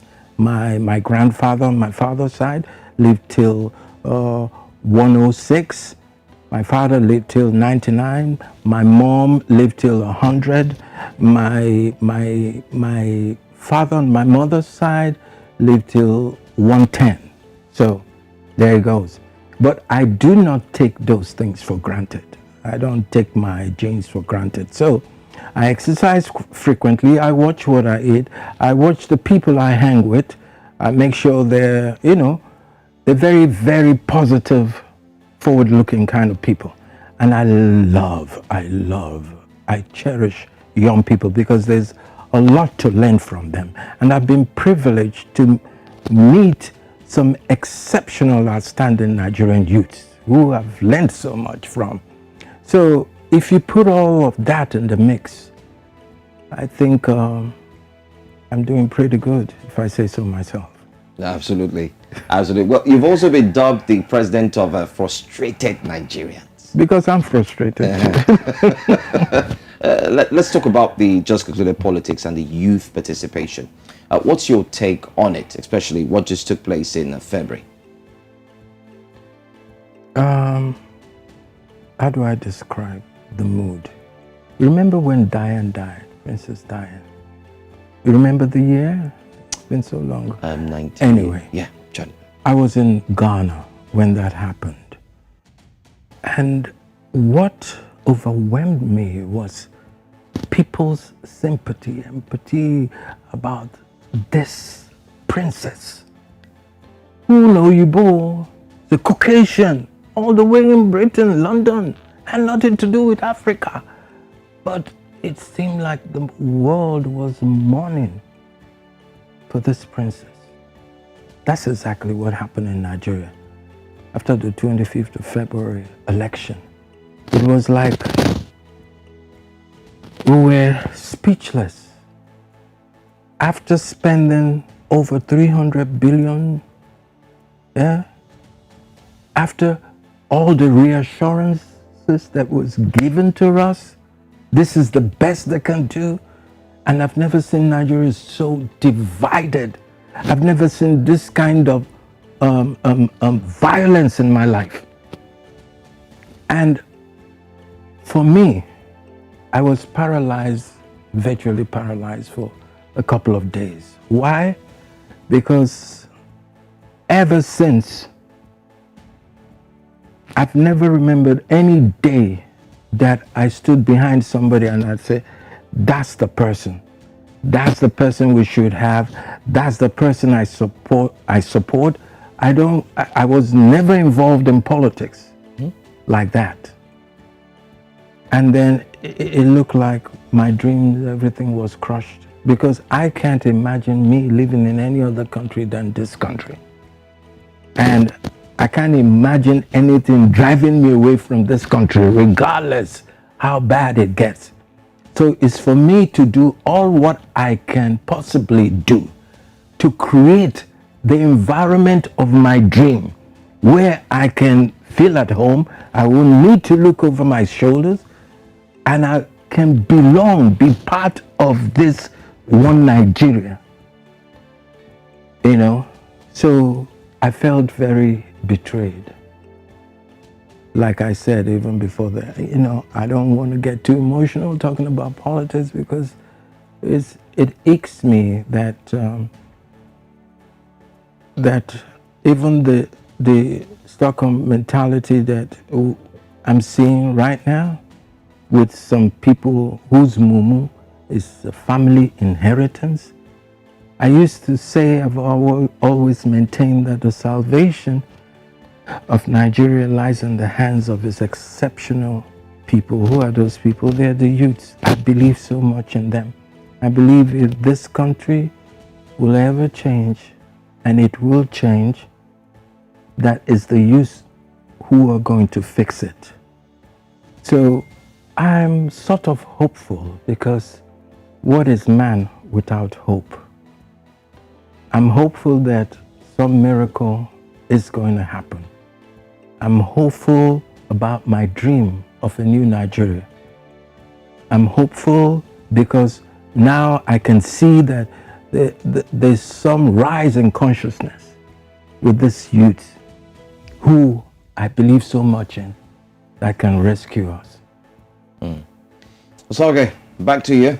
For the youths to rescue, if they aren't given positions of power, if they are not allowed to find themselves in places where they can actually... nobody gives you anything. Yeah, and the youths that I see now, I agree, are ready to grab it. I agree. By whichever means, because the youths are more intelligent, they're more in numbers. And look at which group of people have made Nigeria so proud. Why is it that when young people leave the shores of this country, they spread their wings, they prosper? Because there's something wrong with the system. And the only people, listen, I played my role. though I'm still playing a certain kind of role as the area father. But the strength I had some 30 years ago, I don't have it no longer. So who do I rely on? It's still the same youth. Nobody gives you nothing.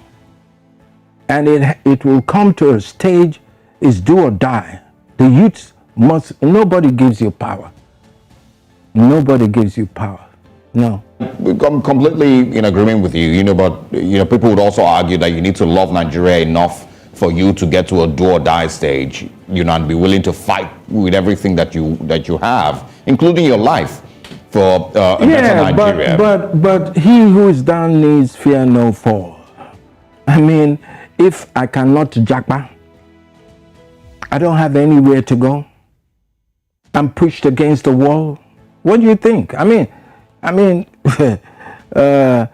the so-called bourgeois or the elites or the criminals in power who think that they're all secured, it can't be like that forever for them. Just one quick one. I don't know if you can quickly speak on this. In the last couple of weeks, we've heard from different corners. People make statements like, a president has been, elected.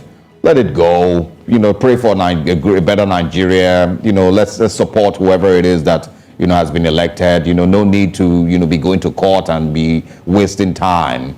I think Bishop Onayekon was is the last person who has come under a lot of criticism because he made statements, about the tribunal and saying that nobody should be sworn in when there's still a tribunal process to go through. So I don't know if you can quickly share your response to those who say, let it go.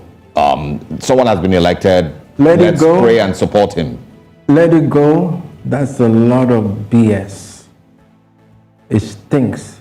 Let it go is to say, oh, let's continue the way we have rolled all these years by not adhering to the rules that we make for ourselves. Okay? That is part of Nigerians' problem. That is a lawless place.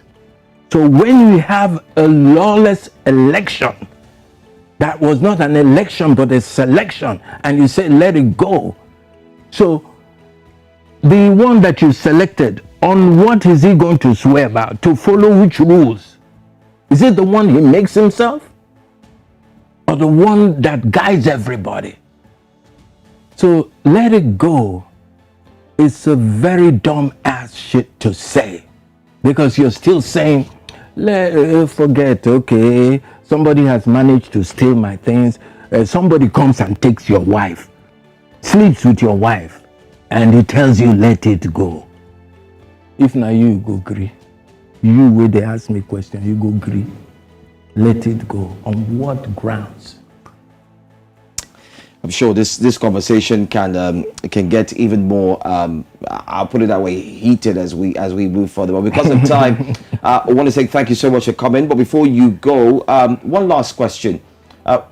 Africans, we're blessed, we're rich. You highlighted in your comments that we've seen what the music industry, in which you also pioneered during your time, where you were very active in the music scene. You've seen what the young lads have done, putting Africa on the map. Afrobeat has all of a sudden become a genre that everybody simply really loves, and they're making movies out of it. What last statement would you like to make to the African, the Nigerian, the Ugandan, the Kenyan, who's watching now, to instill more faith, even though things are not the way it should be? 20 years ago, I say, on every street in this country, I can give you 10 Michael Jacksons. But it just, we still haven't gotten the business side of it together. That was far back as when I was a P-Man president. And my heart is filled with joy because those things, those words I said are just coming true. I was the one to midwife the first musical deal with a local artist and a foreign artist, Wyclef Jean and Two-Face and San Sultan and the rest of it. Yeah? And that was when I knew that something big was going to happen. You know, there are people who there are people who are there just to fight the fight. Exactly. And there are people who, after you've fought the fight, who are there to enjoy the labor of those who fought the fight. Okay? We were people who fought the fight for more awareness, more respect in the industry, because I believed in our people. Yeah? Listen, let me tell you, Africa will have its first rank position back again as you know, topping the charts and controlling the music business. It's going to happen. We've only covered half of it. The other half is quite interesting. It will be exciting for me to see, and I'm hoping it will happen in my lifetime.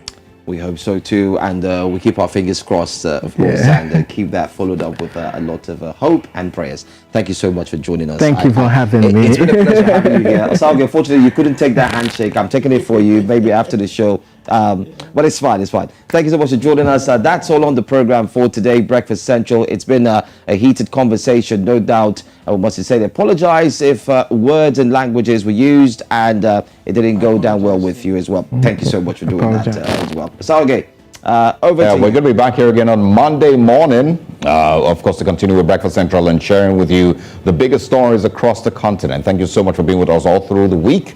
I am Osaoge Ogbowa. Have a great weekend, and thanks once again to Area Father Charlie Boy. Take care. Bye, Africa.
News Central TV, Africa's #1 storyteller, has come with the best of both worlds. With a combination of news app and live TV, we ensure that you keep track of the latest headlines, breaking news, and in-depth analysis from professional journalists from around the continent.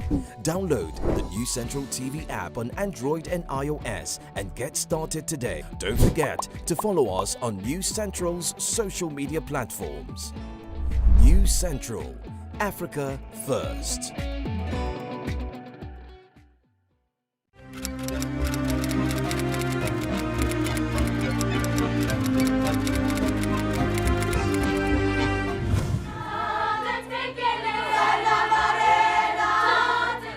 Our youth are the most important national asset that we have. Did you hear the stories of Africans who fought for their independence, bringing a wave of 30 free countries in just 10 years? Did you hear of the heroes who fought battles that are just like yours? They courageously marched against bad governance, police brutality and oppression. You're not the first in these battlefields. Amazon is in green. Camacho Quinn second from the left. The Olympic champion's been left a little bit at the start by Armstrong. Those stories may be hard to find in the mix of foreign priority, perspective and agenda, but our stories will definitely find future generations. The fearless generation of tomorrow will know the battles that we are fighting and the giant strides we're making in technology, art, music, movies, business and more.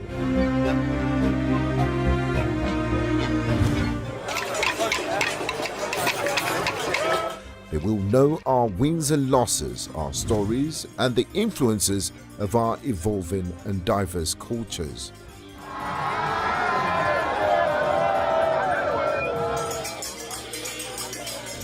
They'll learn from our mistakes, appreciate our progress, and build on successes. With our stories and their relentless ambition, we will be one step closer to the Africa of our dreams. Because whatever happens today across Africa, News Central will amplify those stories that define our times. News Central Television. We are Africa First.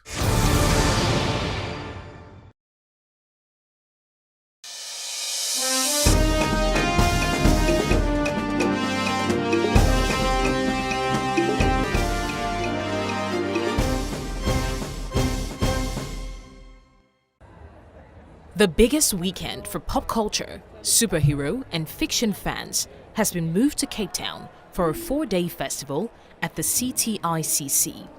Over the years, Comic-Con has become the focal point for the world of comics conventions.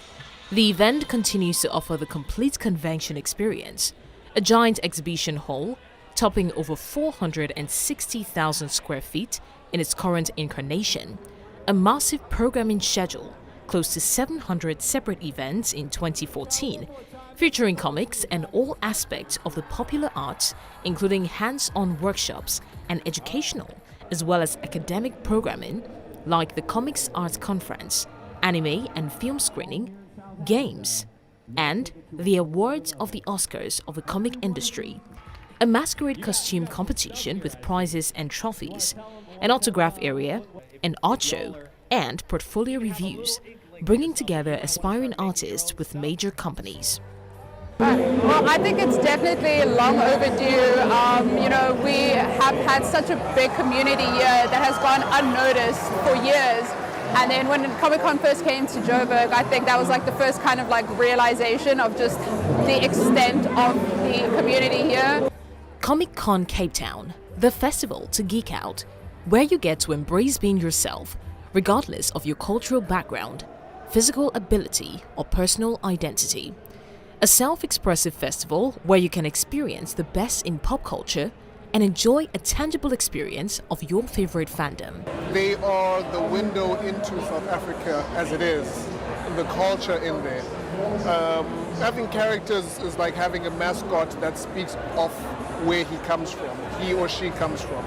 So I feel it's important because they're an addition to a bigger world. Decades after the first science fiction, fans eagerly swapped their favorite comic books at the first Comic-Con in 1970.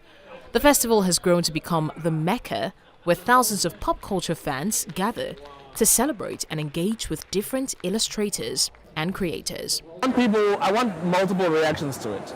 One of them, which may not be favorable to me, I want people to see this and say, this doesn't look like me, we can do better, right?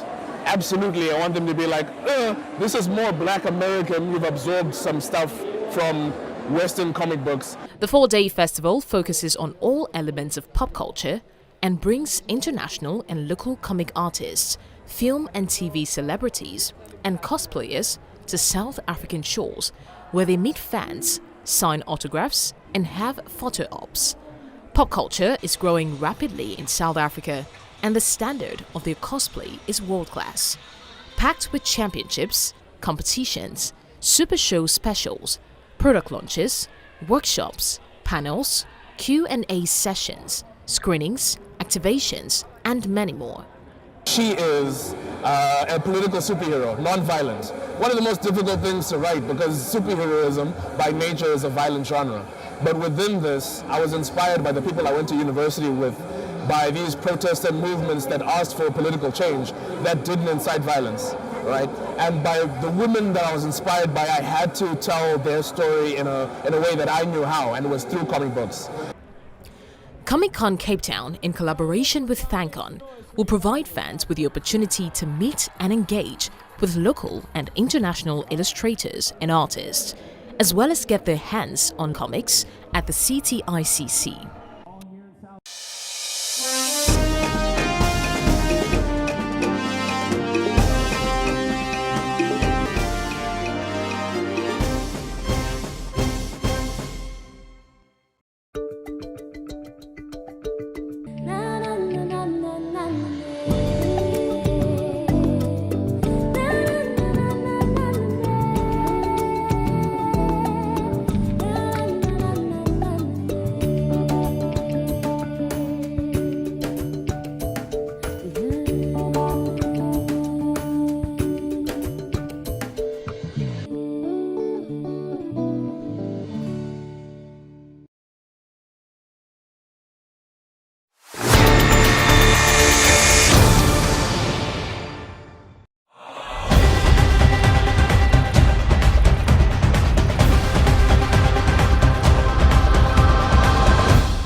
Hello and welcome to News Central now on News Central Television with me, Blessings Mosugu.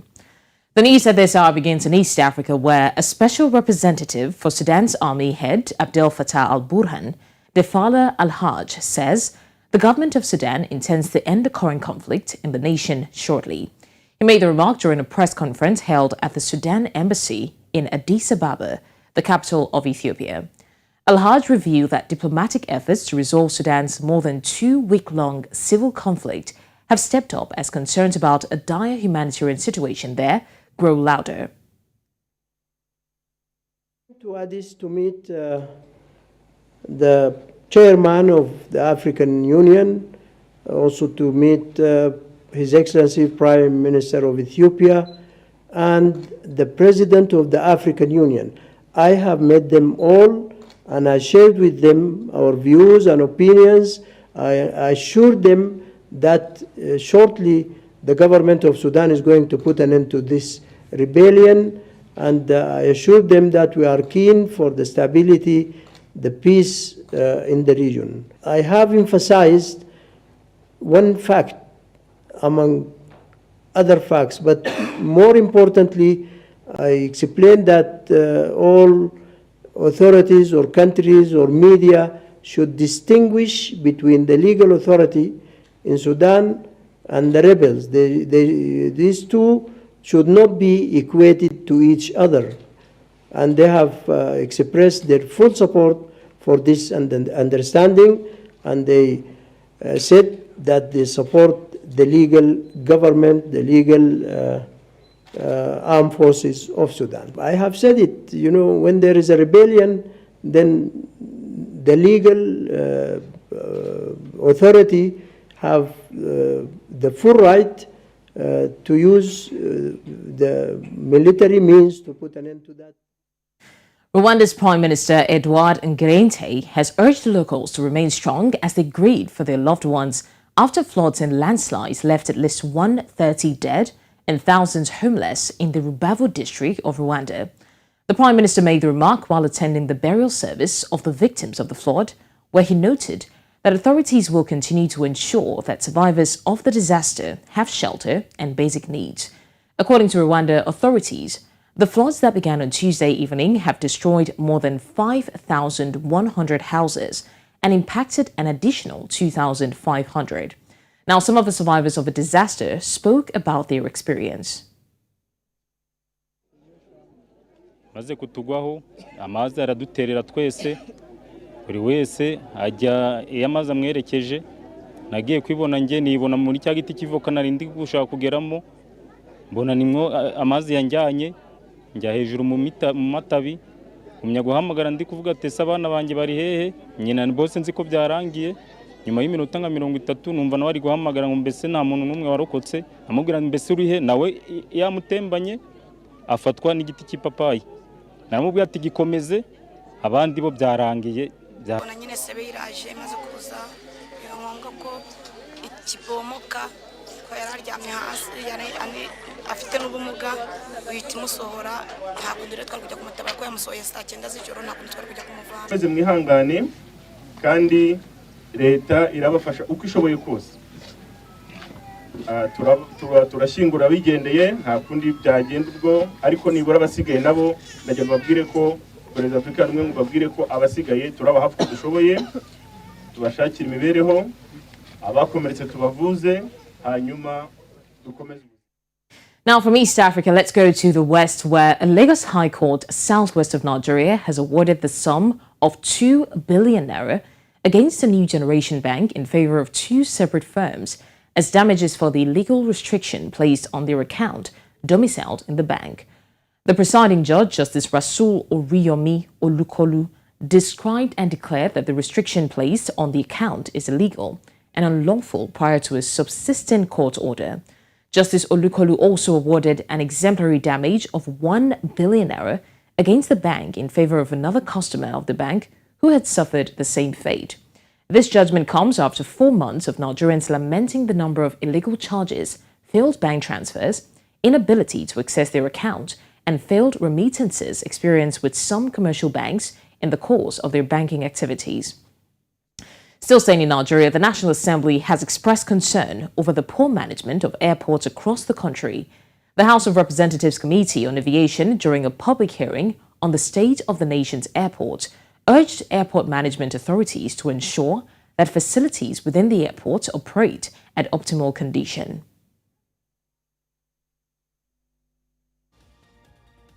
Why our airports are not, why are they not functioning well? And so many things here. You know, if it's other countries, they may decide to close down the terminal buildings because of the condition of the terminal buildings. The people with disabilities are also complaining because they can't even use the lift, they can't use the escalators, they can't use it. So there is a total is a problem. Like I said earlier, we have a summary of all the attachments, the pictures and documents to show and prove the communication between FAN and the community.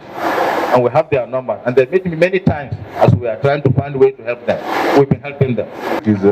And here, sir, I also have another picture in color.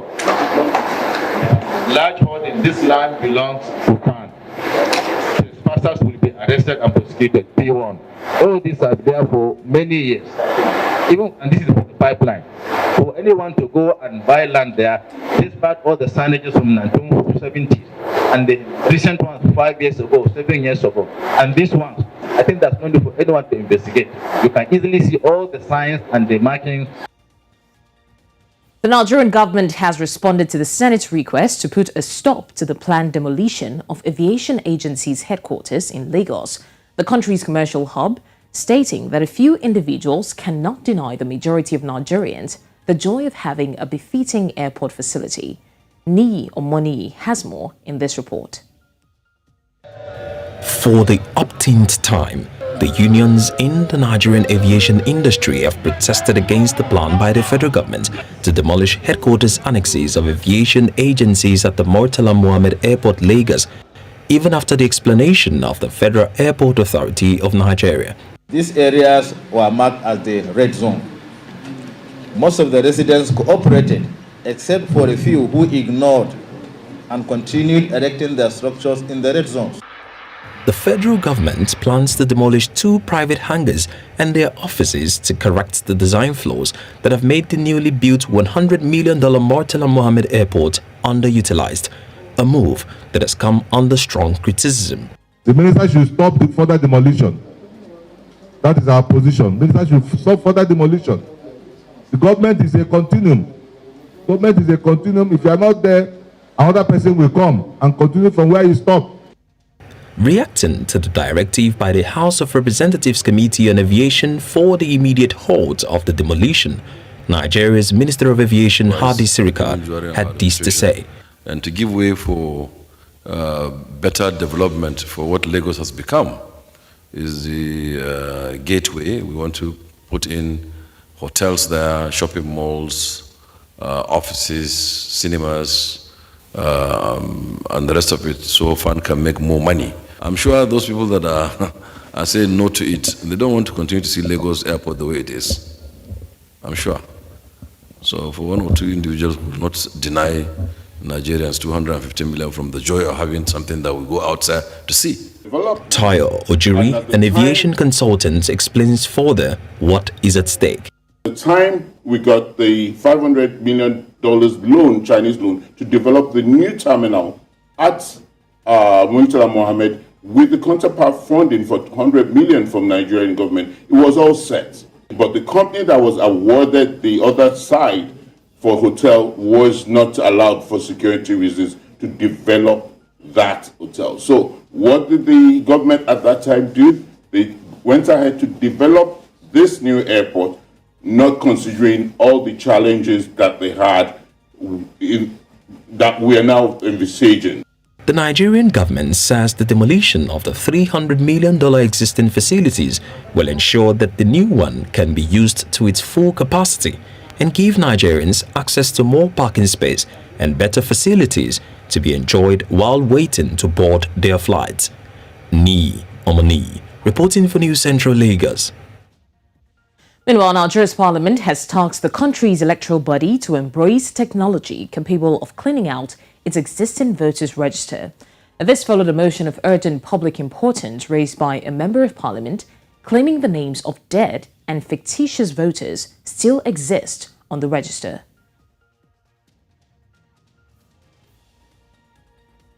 Know that in the last general election, it was glaring and crystal clear that people that were long dead had their names still displayed in the voters' register. Even my own deceased father, who passed on long ago, still has his name displayed on the board. Further knows that apart from dead voters, there are millions of fictitious voters who do not exist anywhere in this planet Earth, but have their names on INEC register of voters. To delist in Nigeria who have unveiled himself to register is unconstitutional and it's not meritorious. Why I say it's not meritorious, Mr. Speaker, because it's going to injure our citizens and it's going to put on the right of our citizens to vote and be voted for. That you travel from here, from Nigeria to abroad, and you can't unveil yourself on the time the election is going on, and you want such a person to be delisted. Mr. Speaker, I think such opinion and such assertion is not meritorious. I think that wake-up call on INEC is a germane reason for him to call INEC to look into these issues. INEC should develop more sophisticated software that can remove these names, because elections can be challenged in court because of these things. Remember, Kogi is about to go into election, Edo and other states. Kogi, Bayelsa, and some states. Nothing bad to say enhance the system. Who is fearing what? I think anything that will improve on the electoral process, we should go for that. Now to Southern Africa, where South Africa's National Congress, ANC, has been granted the right to serve papers in its defamation claims against former Eskom CEO Andre de Ruyter in Germany, where he is believed to be staying. The Northern High Court in Pretoria said the papers will be served by an official authorized under Germany law. De Ruyter is believed to have left South Africa after an explosive interview with the ENCA, where he claimed that senior politicians were involved in corruption at Eskom. The ANC wants the former Eskom CEO to retract his statement, as it claims it is defamatory. Still staying in the region, on the 4th of May, Namibians observed Kasinga Day as a national public holiday to commemorate the Kasinga massacre that took place on the 4th of May, 1978. On that day, the South African Defence Force launched its first major airstrike of the war on a SWAPO camp near the village of Kasinga in Angola. The air attack was followed by an assault by paratroopers. Figures on the numbers killed vary, but the official toll of the Kasinga raid was 624 dead and 611 injured. Among the dead were 167 women and 298 teenagers and children. Namibian Member of Parliament Vipwakuje Marukua was on the news earlier, and this was what he had to say about the massacre. Public holiday is commemorated by those who were involved, the victims, remembering the day, and of course, just like many other events, you have politicians making countless speeches and recounting the events from those who have been there. I suppose educating and teaching the young, those who were not there at the time, about the atrocities that were committed against Namibians. One would hope that these teachings and speeches are done in the hope that the younger generations learn from these bad experiences, these heinous acts that were committed against Namibians. And one would hope that no country in Africa, and specifically Namibia with its history of colonialism that marked physical oppressions, political oppressions, liberty, deprivation, and genocides, would never return to those dark days. Coming up, Amnesty International calls for the release of 2 journalists in Morocco. We have the details very shortly.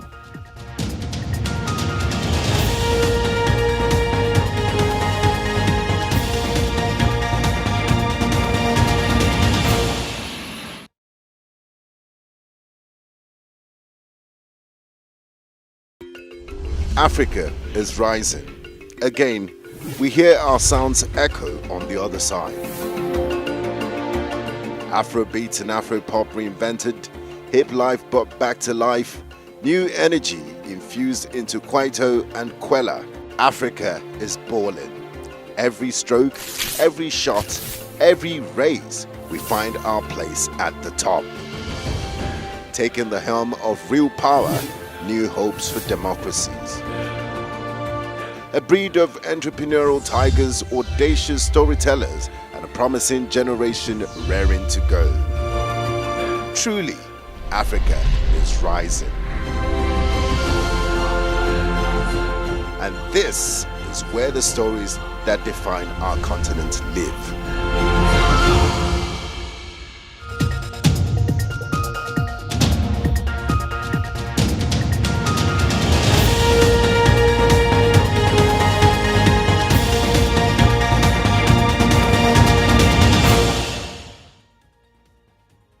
Many thanks for staying with us. The news continues in North Africa, where Amnesty International has demanded the release of 2 journalists who are now being held in Moroccan prisons and a professor who were denied access to books that would allow them to read and write. Amnesty International claimed in a statement that this constituted a violation of their rights to freedom of expression.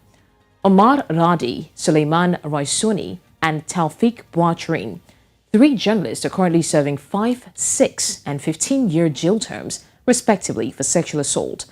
The rights group urged the Moroccan government to free the journalists and academics who it says were detained purely for exercising their right to free speech and making sure they have access to reading and writing materials. Relatives of Moroccan migrants missing while trying to reach Europe by sea staged a sit-in on Thursday outside the Foreign Ministry in Rabat, calling on authorities to locate their loved ones.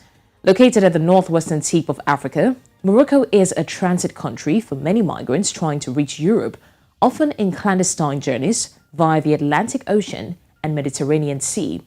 Protesters outside the Foreign Ministry building in Rabat held pictures of their missing relatives.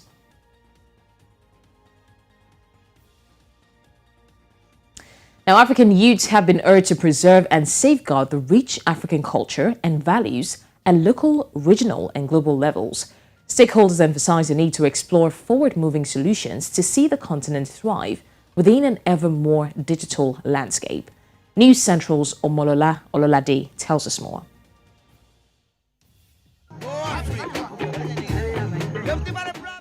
In 2015, May 5th was proclaimed African World Heritage Day by the 38th session of the General Conference of UNESCO. Each year on this special date, African culture and natural, tangible and intangible heritage is celebrated across the globe, creating awareness of the benefits of promoting and preserving African cultural heritage, as well as associated challenges faced on the continent. African World Heritage Day is an opportunity to celebrate the richness of our common heritage in Africa and to ensure its preservation and sustainability for future generations. As we emerge from a pandemic, we are also compelled to re-examine the role of culture and its importance for our well-being. While many Africans believe a day like this should be used to shine a light on the dangers facing Africa's heritage sites, such as climate change, armed conflict and improper financing amongst others. Others believe there is a need to uphold the African value, especially by the younger generation, as a denial of identity due to non-preservation of cultural heritage and practice could lead to social crisis. African youths are rocketing towards an unrecognizable existence. A large number of the youths are no more entrenched in the African culture and value system, mostly because of globalization and Western practices, which our youths have now adopted and often see as more attractive and enticing. With African cultures and traditions being heavily influenced by Western cultures for a long time, experts are of the opinion that the preservation of these treasures and traditions has been a very important yet tricky accomplishment. hence the need to completely embrace the culture while preserving it for future generations.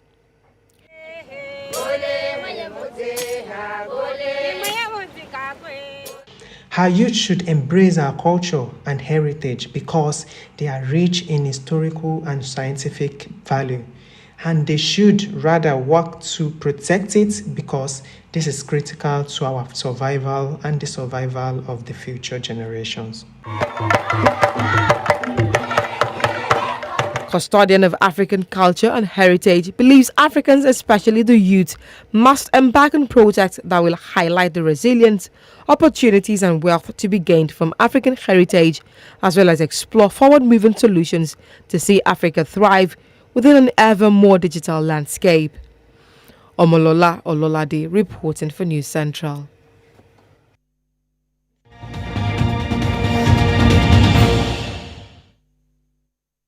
And now to stories outside the African continent. Police officers are crisscrossing the island of Mayotte, multiplying controls in order to fight illegal immigration. For the past week, each undocumented person checked has been issued an order to leave within a month. Nous sommes composés d'une soixantaine de fonctionnaires. Et puis notre objectif, notre but, c'est de parcourir l'île et de procéder à des interpellations dans le cadre de la lutte contre l'immigration clandestine. En parler, mais c'est sûr que sur 10 personnes contrôlées, il y a 6 personnes qui sont d'origine comorienne ou autre, quoi. Donc c'est vrai que c'est énorme, quoi. C'est énorme. La majorité, ce sont des Comoriens. On a beaucoup de Malgaches, les 2 principales nationalités qu'on retrouve. Après, on a beaucoup de pays de l'Afrique de l'Ouest, tout ce qui est Afrique noire, tout ça. Voilà, c'est ça. Ah oui, bien sûr, on a conscience que ce ne sont pas des bandits ni des criminels. Hein. C'est des gens qui sont en situation régulière. On serait à leur place, je pense qu'on aurait fait la même chose. Donc on reste courtois, on reste correct. Et puis voilà, c'est des personnes qui fuient la misère de leur pays, c'est tout.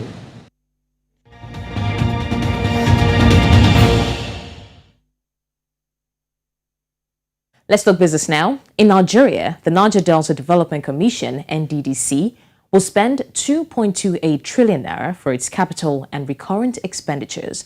The expenditures are, however, subsumed in 3 consolidated financial years of 2021, 2022, and 2023. Before now, the National Assembly withheld the budget of the Commission for 3 years due to the absence of a governing board